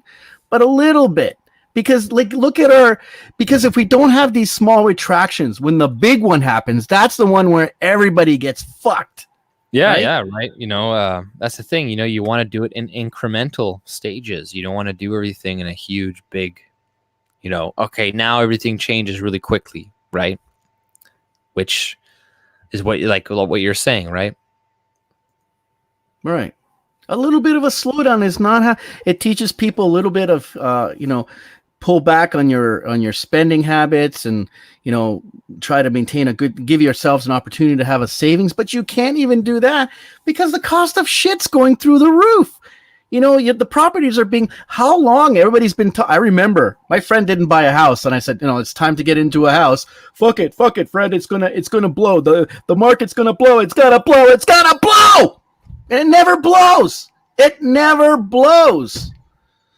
It's like going on. And I go, it'll go on like this forever because there's 800 million Chinese people waiting to get the hell out of Dodge in China and come here.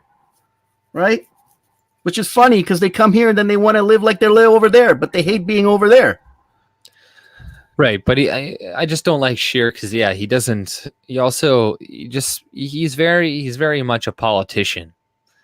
With his responses, with the way he doesn't answer questions.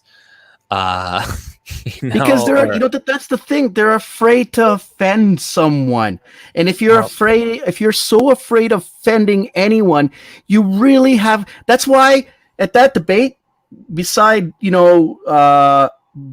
Bernier throwing the main points, everybody was just talking, but not saying anything. Yeah, it was like just climate and retards and natives and whatever, right? Like the whole time, right? It's mostly to me, it was just jockeying for who's gonna do more for the climate. I'm gonna do more for the climate. I'll do more for natives, and you'll do more for natives. And I want to mention some other thing too. I think it was Scheer. He was on Chatelaine magazine. He was being interviewed because Point Fire said something here. He's another cancerous male feminist. So there at Chatelaine magazine, this was 2 years ago. He was being interviewed by some bitch, and she's like, "Are you a feminist?" And he doesn't know what. You could see there's a pause in his face, and he's trying to ruminate like what's my response going to be. I don't want to offend it. Like maybe if I said no, I'm not, and then I'll lose my female voters. And he comes out, yes, I am. I'm a feminist. Instead of like throwing that question back, you're supposed to be magnanimous, bullet fucking proof. You should just throw that back and say, well, are you a masculinist? Like, how does that question impact me being a good PM or not? You know, just throw it back. But he just folds. He just folds. That's what they do. They fold. That's why they're worthless. His strategy, it's well, I don't even know if it's folding at this point. It's like, you know, he's just, you know, they want power, they want to win, and did this guy really believe in a lot of what he said he believed initially? Probably not. So but yeah, you know, but they do fold. You know, they're scared of the media, they're scared of being portrayed as racist, as whatever. So, you know, they try to straddle, you know, the middle and stuff. And, you know, he doesn't want to, at least Trudeau is going to say, I want to bring in 450,000. This guy, he's like, well, maybe it'll be less, maybe it'll be more. I don't know. Depends. You know, just give it. You have to set a specific number for immigration into Canada.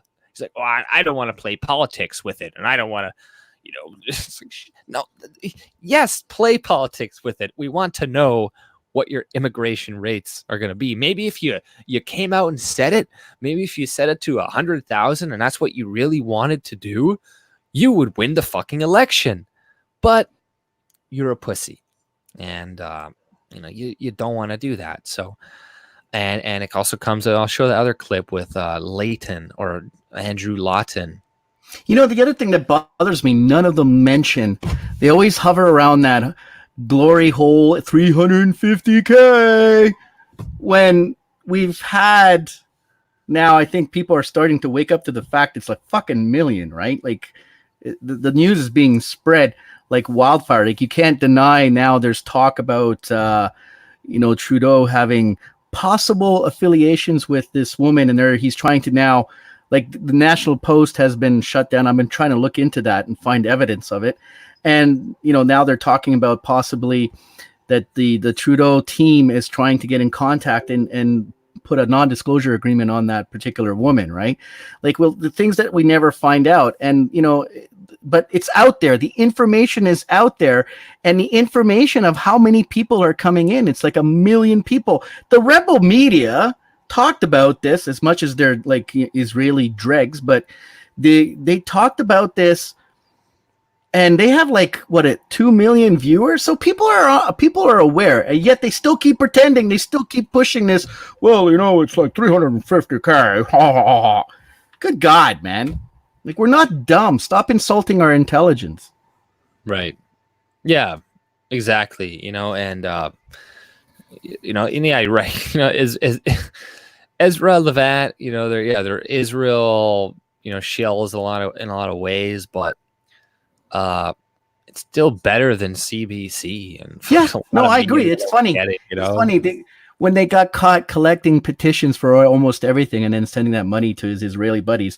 But I still have to say, it's the Jew we love, right? Because he's the one out there getting all these news, you know, he's the one that's breaking all these news media shills and busting like new stories out for us, right? So right. Well, you know, you got those two debaters that got in, or not the people. What's his name? Andrew Lawton got to speak to Trudeau, asked him that question, and then the other guy, the guy who we showed the video last week or 2 weeks ago, that got in an argument with that CTV reporter. He's like, and he's telling the guy, he's like, how dare you say that? My mother loves me. That was funny. My mother loves me. But, you know, this is Andrew Layton. Twice Andrew was asked, and I'll show a couple of the other clips there after. 1 second. Okay. So let's see this. Right now, there's an application being made before federal court by 2 media organizations, my own included, after True North. Right now, there's an application being made before federal court by 2 media organizations, my own included. included, after we were denied accreditation by the government agency, the Leaders Debate Commission. Is this something that you, as Prime Minister, would allow to happen under your government? And what are your thoughts about the state making such a determination? Questions around accreditation and the proper process for that will really ultimately have to go to the debates commissioner. But I'm looking forward to having the opportunity to debate Justin Trudeau in front of as many Canadians that will be for millions of Canadians. So are you saying you support the debate commissioner having complete discretion on these matters? I will note that Justin Trudeau passed legislation establishing this debates commission without real consultation from opposition parties. So the ultimate responsibility for how this has transpired those questions will have to be put to the debates commission. Ultimately, Justin Trudeau will have to answer for how he established this process without proper consultation. So yeah, just a pretty simple question. Pretty simple question, simple answer. Would you do the same thing?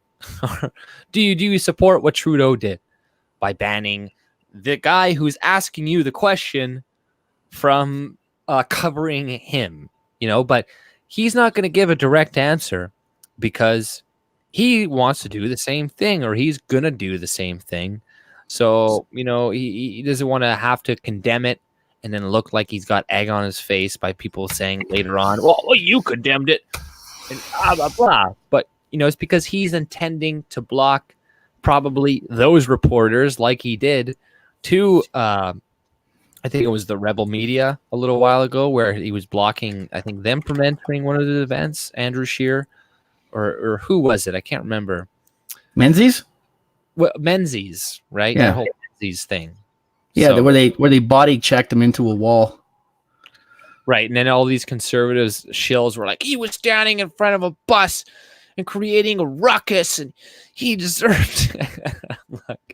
I'm like, I don't know, maybe he was, but it's just funny to see how people, immediately be like, but they're not accredited journalists, and what the hell? He's not accredited. And I'm like, oh, so now all these right wingers all of a sudden care about accredited journalists and stuff. Oh, that's kind of interesting, but oh well. And go ahead. People, the thing is this: people are too busy in their daily. They've been made more busy looking after their kids. The parents both working. Then they have to decompress. They come home. They have to say, oh, I just need to sit here for an hour or two and just fucking relax because I had a shit day. And they don't have time because politics is extremely negative, right? We are swimming in sewage and darkness and all this shit because a lot of this stuff is negative. It's very bad for the soul. So like it's a lot of people just don't want to get into it, and they just kind of like, okay, I'll listen to this guy, and then just sort of take the top. They don't want to dig in further deeper, because when you start going down that rabbit hole and you start making all of these connections and who these people are, it's fucking depressing. And you're like, what am I supposed to do as a citizen? I'm being further pushed away from even just going, well, now you're going to be a good little boy and you're going to go and put a little check box, or a check in a box, and then you go, everything's done. No, that's not how it works, right? We need to be a little bit more reactionary. Like we need to go, like when I went to that meeting yesterday and I was challenged and then I was being booed out of the meeting, we live in a democracy. I'm now the scapegoat. I'm the bad racist, but fine. Yeah. You need to get into people's faces. I got into Sarah Chong's face. I asked her, what are these organizations you're hanging out with? Like it's not a good look on you. You understand? Right. Well, this is like the forefathers of like America and all these people, right? In order for a democracy or whatever to function, it requires the participation of people. It requires people having interest in what's going on in the government, in politics, and keeping your politicians to account, because we do have the power. This is the thing. We have the numbers. We have the power. We have, you can go, the government's going to come with their guns and kill you though, but whatever. But like in general, we do have a lot more power than we really think. And if we did unite more together, we could do that. We could achieve a lot of things, and we could hold people accountable, but people are distracted. They're worried about basketball, football. I'm not trying to pick on sports either. I'm sorry. I don't watch sports, so it's okay. Or people that watch sports. I'm saying, you can still watch. You can, like, I watch lots of useless shit too. You know what I mean?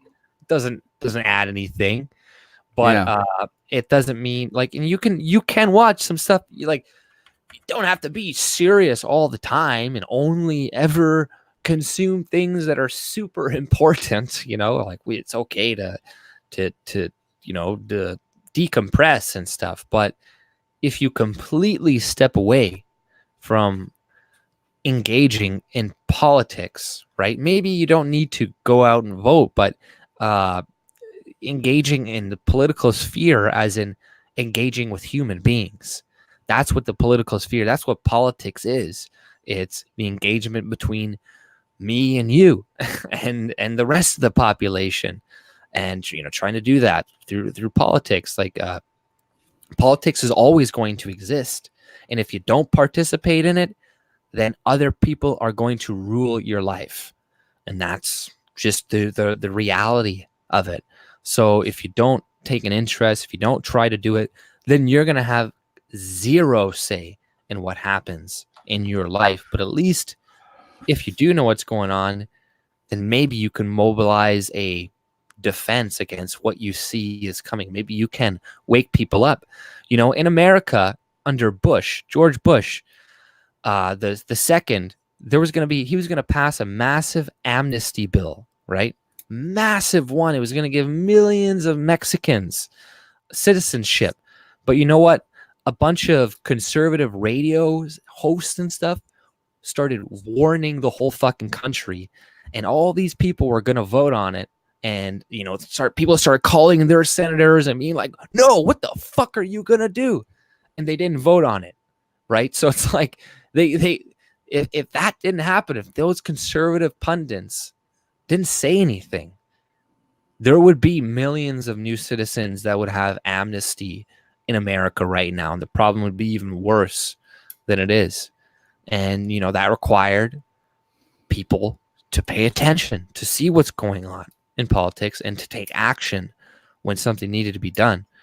And they did take action, and it resulted in them Bush and then not getting their way by giving citizenship to all these Mexicans and shit, right? So, it requires what you did, going to events and saying, hey, this is bullshit, because maybe you did get yelled at and laughed at, but you don't know who within that audience you may have reached. You may have been like, he's got a point there. And maybe they're not going to voice their opinion because they're surrounded by a bunch of raging leftists that are going to, and there's also that whole thing with the crowd, right? You don't even know, even if their whole crowd is kind of like, oh, what the hell?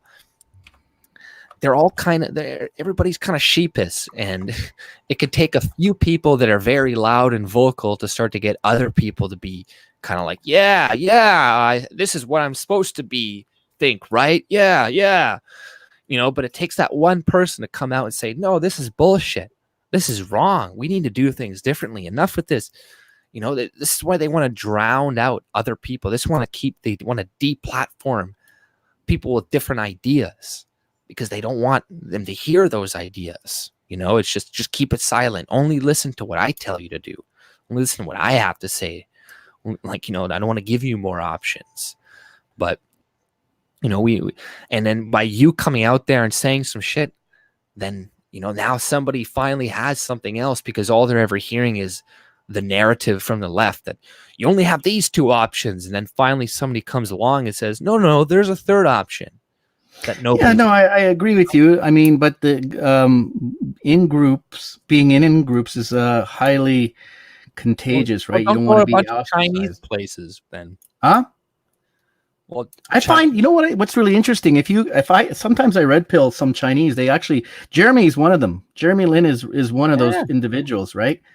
They're red pill. Oh, then it's only white people that are deluded and this multiculturalism bullshit. You know what No, I but mean? I can't fault those people, be it Chinese, Muslims, this, that. They all want to look after their own group, which Yeah. is commendable, right? They should. I have no issues with this. That's a commendable trait. Yeah, it's good. It seems that we're the only ones that want to like commit some seppuku. And the thing is that, a lot of Canadians are not financially literate, but they're also not politically literate. Those are the two most important things in a person's life, because they both rule over us, right? Economics and politics. We should be very literate. We should know who's the who's running this business. If you go and talk to these CEOs, they know who's in the new board, the boardroom, who's the new CEO of which company. They're always knowing what's going on, because they're trying to vie for some favoritism. They might be looking out to move a career. Like, this is why they often, when they do let go, within like maybe 2 or 3 weeks, they're already in somewhere else, right? Because they're sitting on several boards. And we should be like this. Can you imagine? The most dangerous thing to politicians is an informed public. Because if we were all informed, they wouldn't be talking in these generalities. They talk in these generalities because we're too fucking stupid. I mean, not you and I and others that are on this platform, or the people in the chat, but predominantly that's why they get away talking like this. Everybody's like, yep, okay, yep. Because they can. They get away with it because they can. Right. Yeah, exactly. People are not informed. And I can't remember who was the quote. Like you said, it was the informed populace, is what the government fears the most. They want us. You just think about the Romans and the Colosseum and the gladiator games and them, holding these games to essentially satiate the masses. That's what they said. They're like, if you read, the history and stuff, they're like, oh, we just gave them bread and wine and, get people to kill each other. So then they don't think about, the problems going on within the republic, right? Whatever that's happening. So, and they don't pay attention to the inflation of money or, and whatnot, because Rome was having a lot of similar problems. Like at the end of when they felt like their money was worthless, it was inflated. But they also were putting different types of metals in there, and over time, it used to be pure. Then over time, slowly, the coins started getting less and less pure. Less and less valuable and stuff. Right. Right, like at near the end of Roman times, they were being ruled by foreigners. There was a woman from northern Africa who ruled Rome at the last stages of the Roman Empire. I mean, I just want to kind of bring up a couple of quotes here from H.L. Mencken, which I think is a really good read. He's a kind of crazy. Intellect. He has this like wicked intellect. It's very sharp, but he's more kind of level based. But he said once, the most dangerous man to any government is the man who is able to think things out without regard to the prevailing superstitions and taboos. Almost inevitably, he comes to the conclusion that the government he lives under is dishonest, insane, and intolerable. That's the conclusion I've come under. Now, he also says, I just want to read one more. The worst government, listen to this. The worst government is often the most moral. One composed of cynics is often very tolerant and humane. But when fanatics are on top, there is no limit to oppression. Think about this in terms of our times right now. Well, yeah, exactly. It's people, they have big ideas and, they want to save the planet and they want to do this. And, that requires a lot of the times to impose authoritarianism on people. and to, like people, like this whole climate thing is just really fucked up and scary, right? Because people really are afraid. Really, like I was watching that thing today, where what is that, Extinction Rebellion or something? Yeah, and watching some of the interviews, and the people are there. They were chanting, and they're like, we have 5 years to live. We have 5 years, and now it's 5 years. I'm like, okay, stop making it shorter, right? They're really trying to ramp their stuff up, get people freaked out and whatnot. But it's just complete lunacy. But yeah, like I was talking about that last night on my Insomniac stream, and I don't want to mention here, but it takes one, good one. And then, when they look at each other next time thinking about they're going to do something like this, they're going to, think again about doing something so stupid. Actually, they did this all over the world. And I saw something on Twitter on the video. They actually, there was a woman who had to get to cancer treatment, and it took her 20 minutes to walk. Now, it might not be a big deal, but that woman has cancer and she's getting treatment, and she had to walk around these retards. Yeah. These people, and then they think they're going to get like you and I, and they're going to red pill us on their fucking climate change. These people are nuts. And if they think that they only have several years to live, well, do us all a favor. Why don't you lead by example and drink bleach and eat Tide Pods? Seriously. Right. Show us how it's done. Why not? Right? Yeah, I want to see you eat your babies first. Then I'll eat my babies.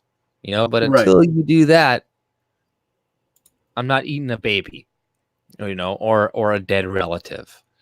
Unless it tastes really good and we find out like a good way to cook it or something where you don't get that disease from the Spongiform encephalopithecus or encephalopithecus. You get like the shakes. You get the shakes. Yeah, it's called Spongiform encephalopathy because the encephalitis are the little small meninge layers in your brain.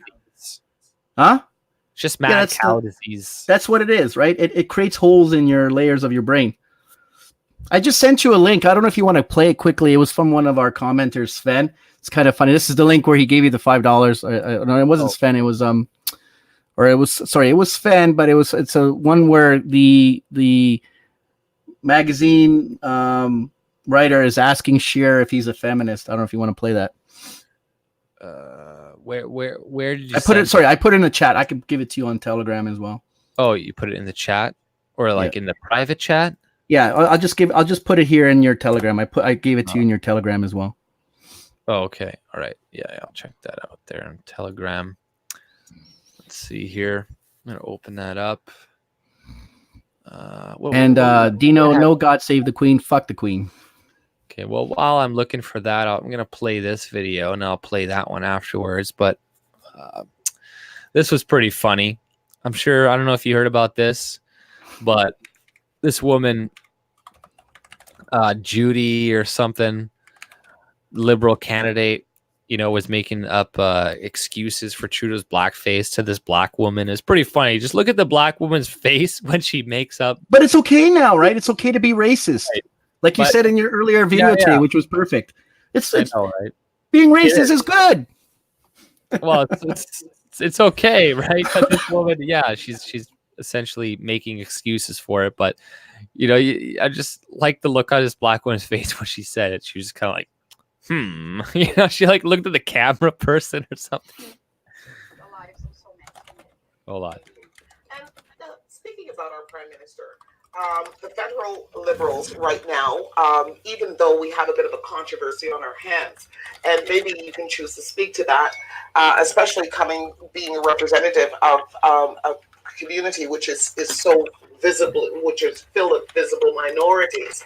Maybe you can speak to the her riding is apparently 70% people of color.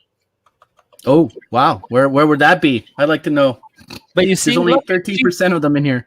But you see, she's white, right? So either, I guess maybe it's very diverse. like it's a very diverse place, not all Chinese. So it doesn't really matter. It's like I was saying in that other video about racism, people care about money and resources. So, she can come out and say this shit, and it's not gonna. She's probably still gonna win her riding anyway. And it's not gonna. Tino says, "Is that Whoopi Goldberg?" Hey, leave her out of this. I have a clip with Whoopi Goldberg in it afterwards. If you want to, actually do. I'm not even kidding. Since you've been doing your door knocking, you've been traveling, you're canvassing. Even today, you're out on the road. You took some time off the road to stop into the studio, and then you're going to be back on the road again, campaigning. Can you tell us? Can you speak to any of the controversy right now that we're hearing in regards to our Liberal leader, Pierre Justin Trudeau? Well, I think it's very sad that something that was, first off, something that was done 20 years ago to begin with. All of us were young at one time, and all of us sometimes made poor choices. And it's sad that somebody brought it up like it happened 20 years ago. That's sad. Like I saw Ahmed Hussein on Twitter saying after the debate something about Andrew Scheer and how it was disgraced that he brought up the blackface thing. It's like, really? I'm like, sorry. Like Trudeau's got some coons working for him. Like I'm just saying, like, people are making these excuses. Like, so are these people saying that? Are these people saying that when Jerkmeet Singh was crying and talking about it and saying how awful it was for him? Are they dismissing that now? Right, exactly. They're stuck in a hard place because, they need to listen to all. How do you spin that? Women and people of color, but they also need to, defend Trudeau and not admit any guilt whatsoever or any wrongdoing. But, I just didn't know. I had no idea. So when Jerkmeet is crying about it and saying what an awful life he had because of that, I don't know why. He's a lot younger. Does that mean when he says he's going to prop up the Liberal government if he has to, he's okay with that? Yeah, exactly. Right. You know what? During the debates, he was asked about the secularism bill in Quebec, and he said that he wouldn't intervene in it. And then Trudeau was being like, well, I would at least bring it and talk about it. He didn't. Trudeau isn't going to do anything either. But he's just saying, well, I'm not going to consider it this election, but next time I get elected, I might. but what's his name? Jagmeet Singh, he knows he needs Quebec to win. So he's like, he's got a big fucking turban on his head. Big turban on his fucking head. And he, of course he's going to have something to say about the fucking bill. But even he knows he needs to shut the fuck up if he wants to win. So he needs to shut the fuck up because power is more important than your fucking stupid feelings and fucking racism and shit. So, these people will take it up the ass if somebody will give them a fucking, I don't know, MP position or something like that. People will do a lot of things for power, and they don't care. Racism, like, yes, racism is bad. Don't be Don't be an asshole. Don't be a dick.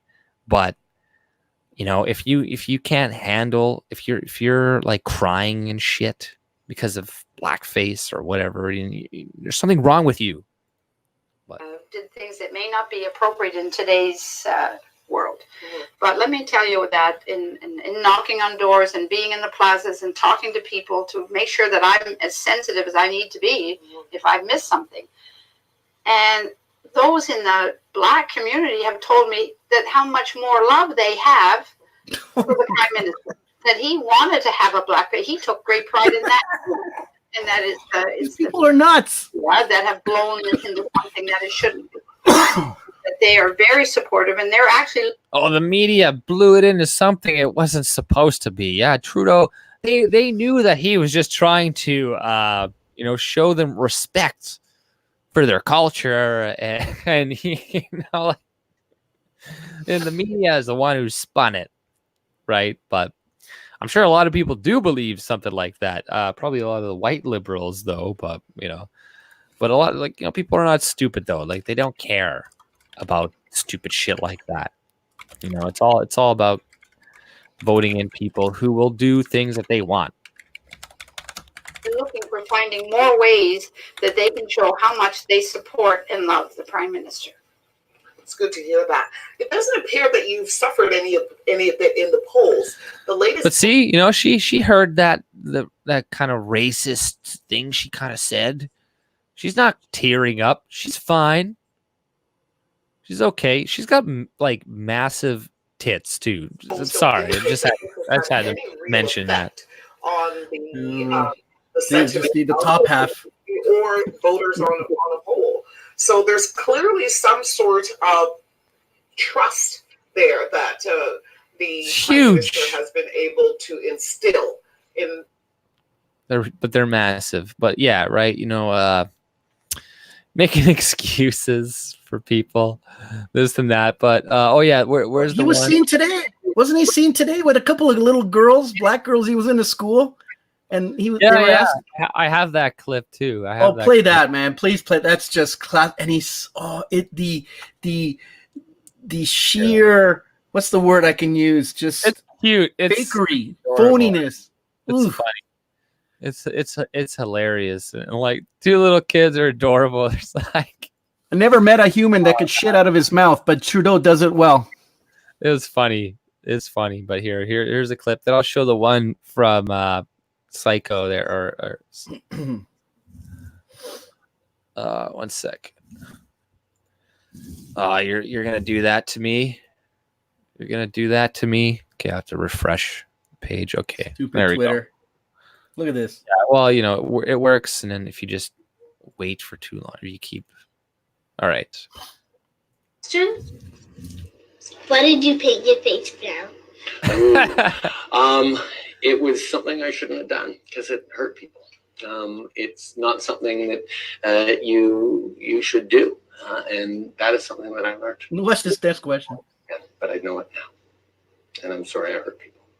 But did you paint your nose and your hands brown? Do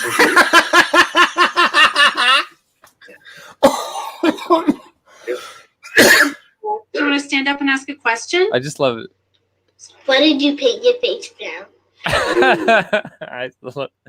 Well, why did you face your face brown? That's like, aw. Yeah, but why did you paint your nose and your hands? Your nose and your hands? Yeah, like, and then meanwhile, in that other video you were showing, they're like, well, that was out of respect. Why didn't he say that? Where's the message not intersecting? You at one moment, that woman saying, well, he did that out of respect because he loves black people. He shoved a big cucumber in his pants to admire their girth. Right. Like insane. We are insane. We've been teleported. Those fuckers back in 2012, they turned on that stupid LHC to like obscene power levels, and we've been warped into another fucked up world dimension.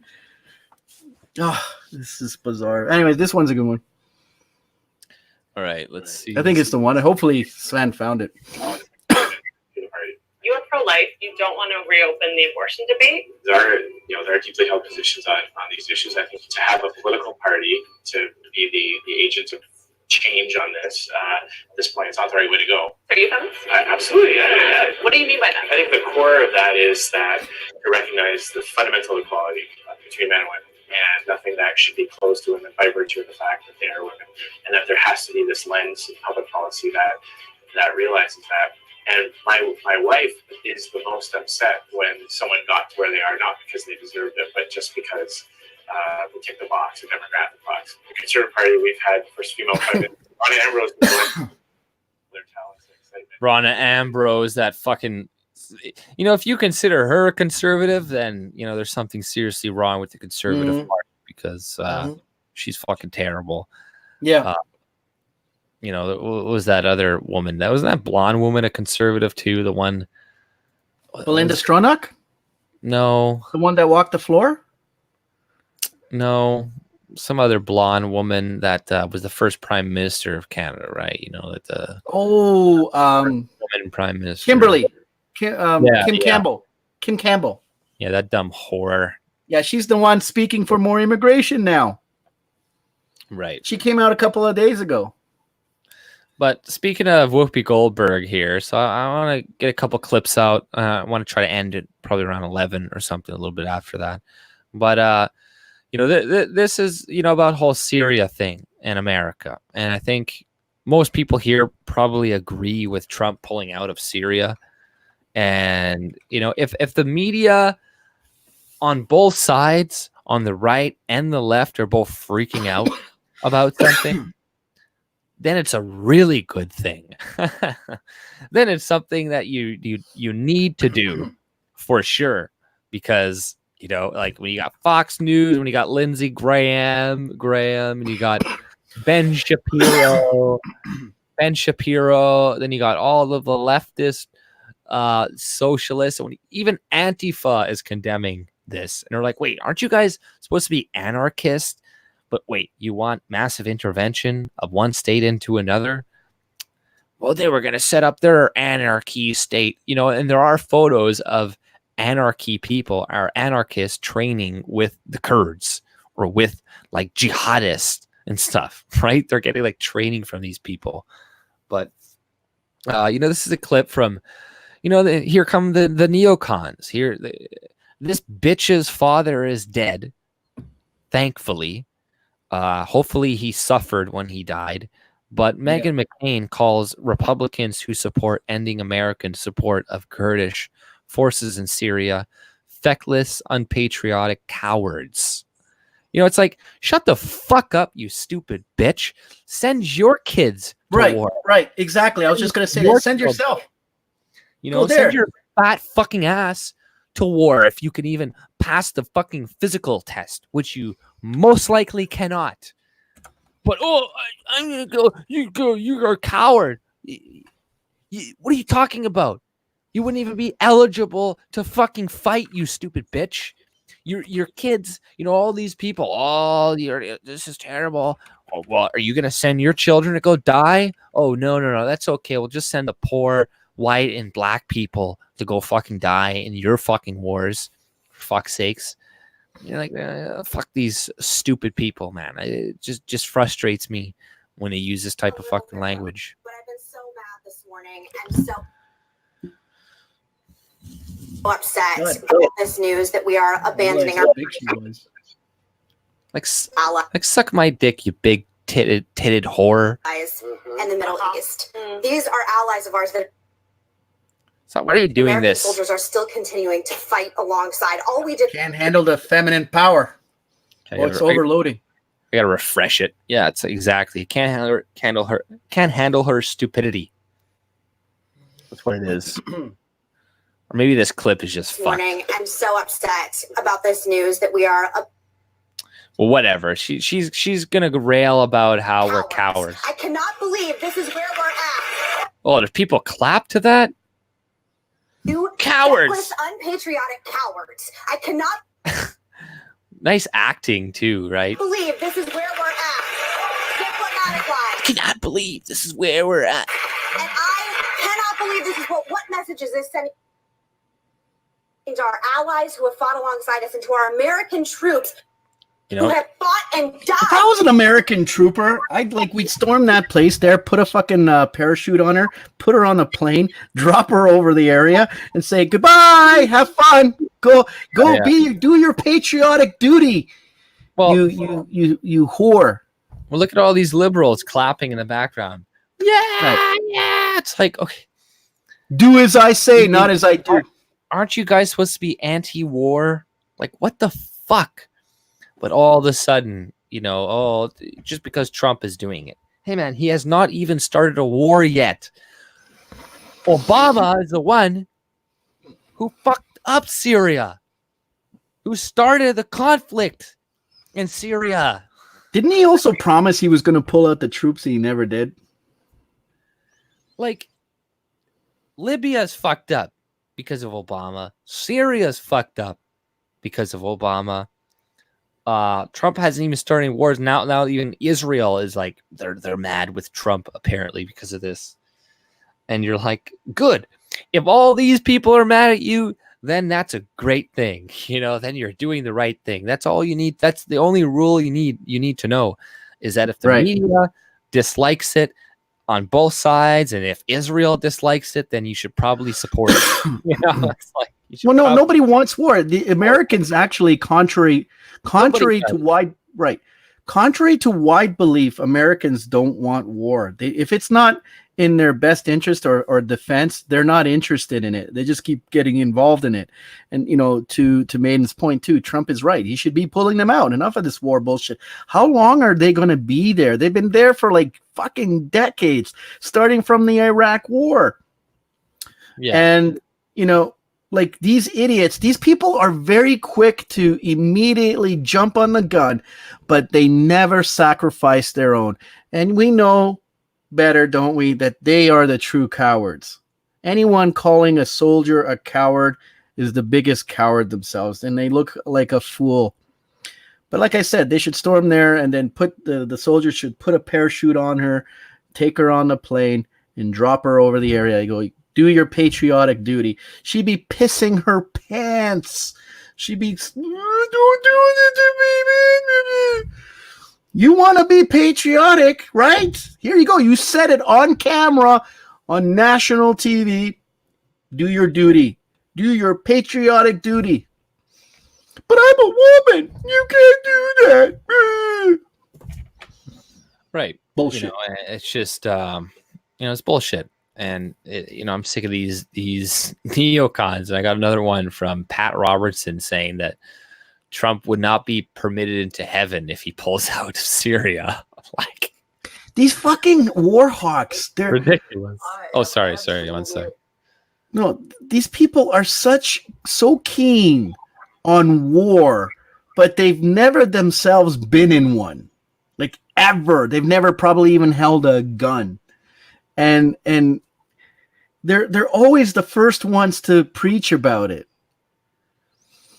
Right. Yeah. It's this is supposed to be a Christian guy too. Yeah. He has like several jets. He has to fly around, private jets. Yeah. United States. Now, wasn't there a quote like, it's a rich man, something about getting into heaven is like harder than a camel passing through the eye of a needle or something. So, Yeah, but how much money did this bastard steal from idiots? Right. But I'm just saying, like, yeah, like, he's no better than the tarot card readers that I go with Royce and we do tarot wars on them. Right. But I'm just saying, if these people actually believed in their religion, they probably read some of the verses and be like, oh, okay, you can have money and be rich, but there is that quote in the Bible about, how difficult it is for a rich man to get into heaven. So, and I'm not a Christian, so, I'm fine with people having money. I don't believe in heaven, so. He possibly going to allow the Turkish to come in against the Kurds. The Erdogan is a thug. He has taken control of his country as a dictator. He is a strong leader, and to say he's an ally of America is nonsense. He is in for himself. The hell? He to be cut in pieces without any repercussions whatsoever. Is now allowing the Christians and the Kurds to be massacred by the Turks. And I believe, and I want to say this with great solemnity, the President of the United States is in danger of losing the mandate of heaven if he permits this to happen. Ladies and gentlemen, I want to say... Right. So, yeah, Trump isn't going to heaven if he pulls out of Syria. Right, I was on mute. I don't think Trump cares. Right. Honestly, he doesn't give a fuck. But I did send you something about Trudeau being asked about Syria and his incoherent mumblings. Blah, blah, blah, blah, blah, blah, blah, blah, blah, blah. Have you? I just sent you the link if you want to play it quickly. Where? He just sent both in the private chat in your Telegram. He was asked about the situation in Syria. In Syria.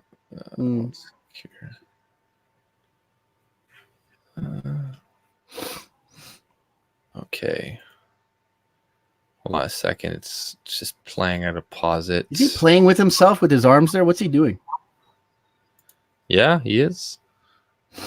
Baghdad to make sure that we're promoting stability and long-term institutional and people stability. Baghdad to make sure that we're promoting stability and long-term institutional and people. Oh well, I'm not gonna rag on him that hard for that. It's like, I'm sure, speaking a lot in public and stuff, he'll eventually fuck up, but he's an idiot though, nonetheless.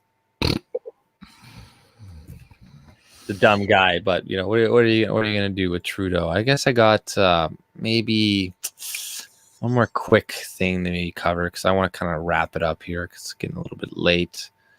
I don't know if you guys want to watch Trudeau being asked those questions from those reporters. I'm sure you've already seen all of them, but I guess I'll show this one video, kind of end it with that.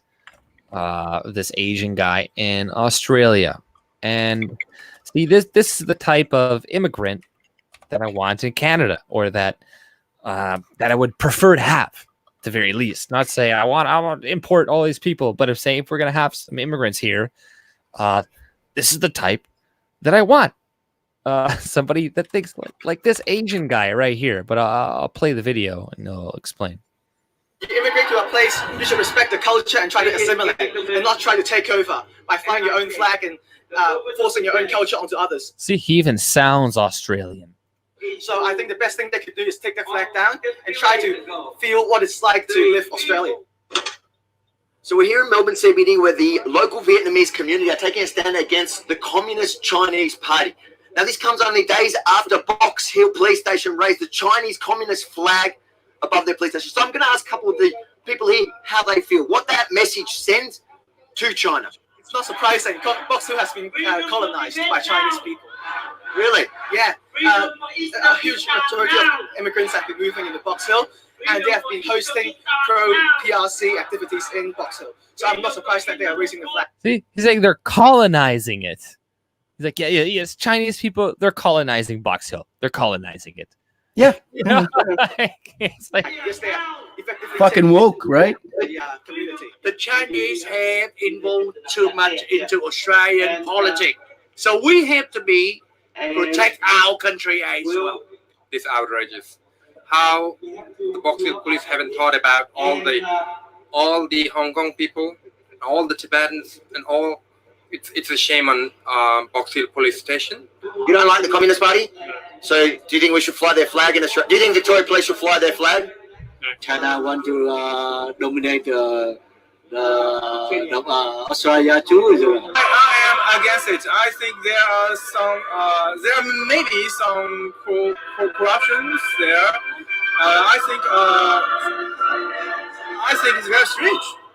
We are not China. They should understand all this. We are not a communist China. Of course, they shouldn't raise it. You're Chinese mainland. Do you consider that your flag?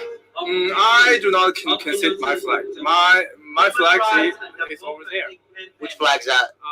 The Republic of China. Down with the Chinese Communist regime. We just against the Chinese, the Communist Party of China. We don't against the Chinese people itself. So that's a good message, right? He's not against the Chinese people themselves, right? He's against the government, essentially, right? And that is encouraging to see those, some people that understand, and that's how I'll show my wife that video. That's how a lot of immigrants used to come to Canada, I think, and And you know, I mean, that's refreshing to see. I don't get the same reaction. I talk to a lot of Chinese. I do broach the topic, and a lot of the time, I do not get people who are supportive of the Hong Kong protesters. But this is the past 10, 20 years. The type of immigrants we're also getting to is a little bit different.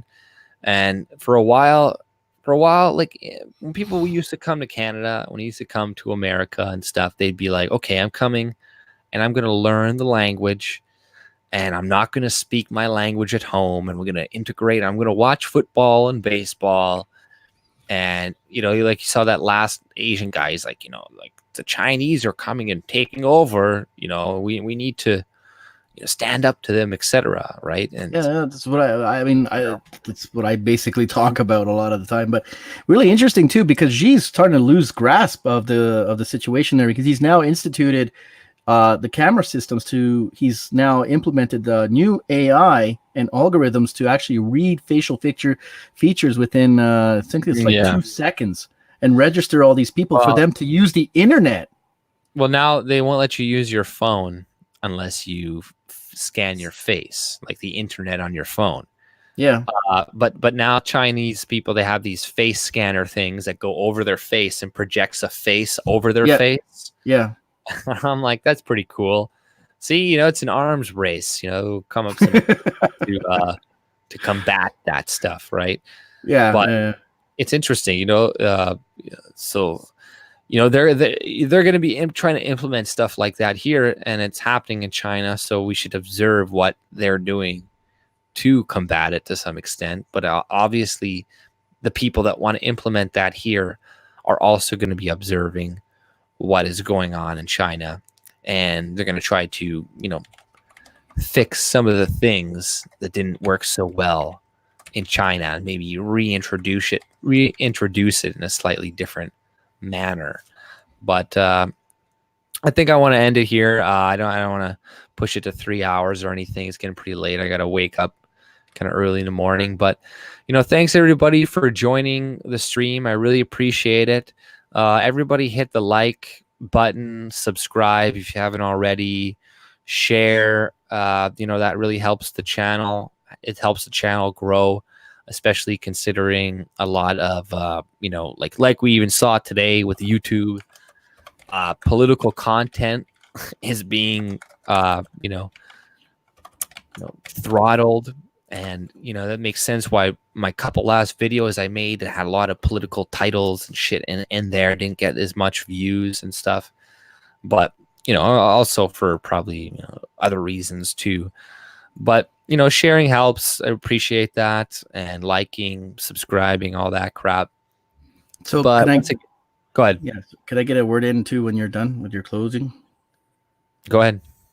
I'm going to be running my Insomniac stream. I'll be playing an old movie with Alec Guinness. You guys probably know it or don't. It's Bridge Over the River Kwai. I'll be watching what the good old movies were. So if you want to join me on D Live, you guys should know where that is by now. So yeah, I'll hopefully see you guys there. I'll be playing that movie shortly. All right, everybody, go over to Fred's channel on D Live and watch the movie Bridge Over the River Kwai. Bridge over. It's probably something to do with natives or something. No. This is an old movie with Alec Guinness where they're out in Cambodia, I think, and they have to blow up a bridge to prevent the Cambodian forces. I think it's Cambodia. Dancing with Wolves. Watch that one. But everybody, sorry, go ahead. The channel is just f.menekin.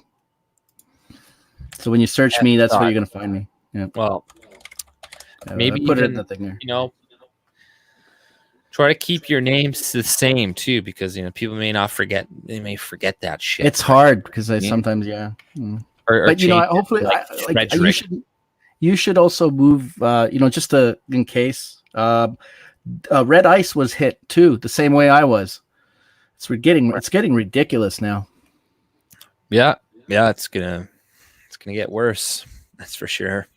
It'll always get worse before it gets better, but I don't think it's gonna continuously get bad to the point where, like, it will continue to get a lot worse. But I have some hope that we can maybe come up with technologies that can fight it, like an arms type race, or maybe something will happen, because I don't know, it just the course they're going with. I think it's not sustainable. I think that they're eventually gonna start banning too many people, and it's just gonna have too much of a negative effect, right? I think they can get away with what they're doing right now, but if they try to amp it up too much more, I think they need to really propagandize people or import more immigrants before they can be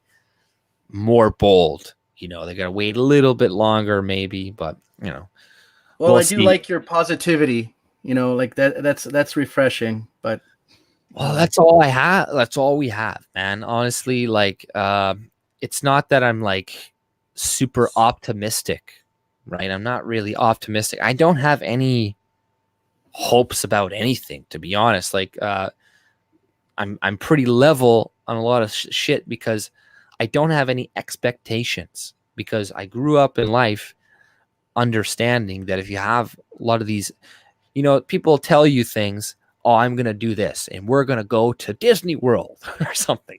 We're gonna do this, and then it doesn't happen, right?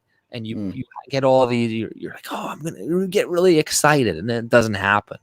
So you keep putting yourself in that situation to be let down, where I don't put myself in those situations to be let down, because I understand that that's just the way I do it. But I don't have any preconceived notions about what's going to happen. But I can only keep moving forward, and I don't want to go. I don't have anywhere to run.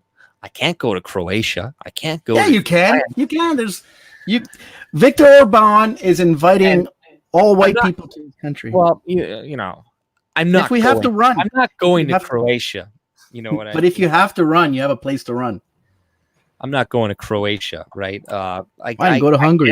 Go to Poland. I guess, but I don't know. I don't want to run anywhere anytime soon. Maybe at the last. I'm not saying I'm gonna go down maybe with the ship and whatever, but if you have to go, if you're really fucked, then yeah, okay. But I don't think now's the time for anything like that. I don't think everything is lost just yet, because I don't know the future. You don't know the future. We can look at the projections of what's going to happen in the near future if things stay the way they're going. But that's all if things stay the way they're going. People are looking at projections for population replacement stuff, and they're like, if we stay on this trajectory, but if the trajectory changes, then all those numbers are now null and void. And now maybe it's going to be even longer, or now we'll have more time. So, like I said, I don't know the future. I don't know the future. And that's what gives me hope, is not knowing. But that doesn't mean I ignore the signs, right? And I know we're moving in a bad direction. That's why I want to try to wake people up, because I'm like, it's going to be bad, man. It's going to be real bad if we don't do anything. Like, it's going to be horrible. And I don't want that for Canada. I don't want that for my relatives and my siblings and people that live here. I don't want them to go through that shit. So all I have is hope. All I have is to try. Like, that's it. There's not much else I can do, and I feel that if I get too pessimistic, then you'll get into that state of, now I don't want to do anything, or now you'll stop looking for potential solutions, because you've already concluded in your mind that everything is fucked. So why would you be looking for anything that maybe could help change things? I see hope and optimism in a lot of things. I look in America and I see the Black Americans and with ADOS. And I'm telling you, man, if you see some of the shit that they say and the way that they speak, they sound like you and me. They're like, we built this country, and these Black immigrants who are coming in to take our jobs and trying to replace. And you're like, okay, there's so much that we can agree on, that we can actually work together to keep immigrants out of the country, or at least Americans could. White and Black Americans need to come together because Black Americans aren't like looking at Africans like they're brothers and shit. They don't. They're like you random fucking African who's coming here and trying to, be African and impose your shit on us. And they're like, fuck off, and somehow, we need to find a way to bring white and Black people together. Like, people like Louis Farrakhan and shit, he said a lot of stuff that's negative about white people, but I've listened to this guy and he says a lot of things that I agree with, a lot of things that sound very small government, a lot of things that, that I 100% agree on and stuff. And you're like, we're missing out on an opportunity to work with people that will work with us. So we have to stay open-minded to some degree about who we can work with. And, Farrakhan's woke about fucking Israel and the Jews and shit like that, he is about that. And, we don't need to love each other. We don't need to be friends and stuff, but we can work together to achieve a goal. And, like I said, I see a lot of potential for stuff like that in the future. And in Canada, we would need to try to appeal to some Aboriginal people to some extent, or not turn people away at the very least. We need all the help we can get because we're a minority in the way that we think.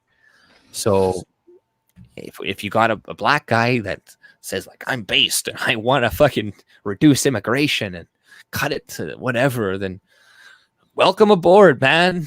Like, great to have you, because we don't have a lot of options at this point. We need to do what we can do with what we have, and don't have too much of an idea, I think, fixed in our minds about what the future is going to look like. Because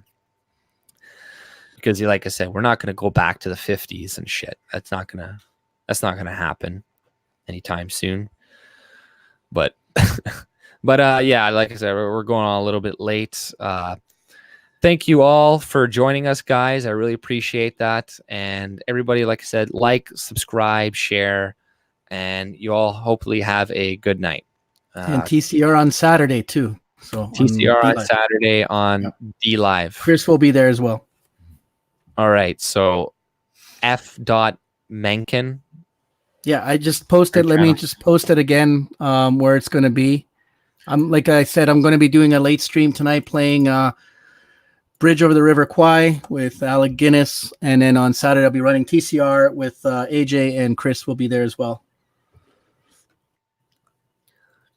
Yeah, thanks for coming, guys. I really appreciate it. And hope you all have a wonderful night. Take it easy. Take care. Bye. Peace.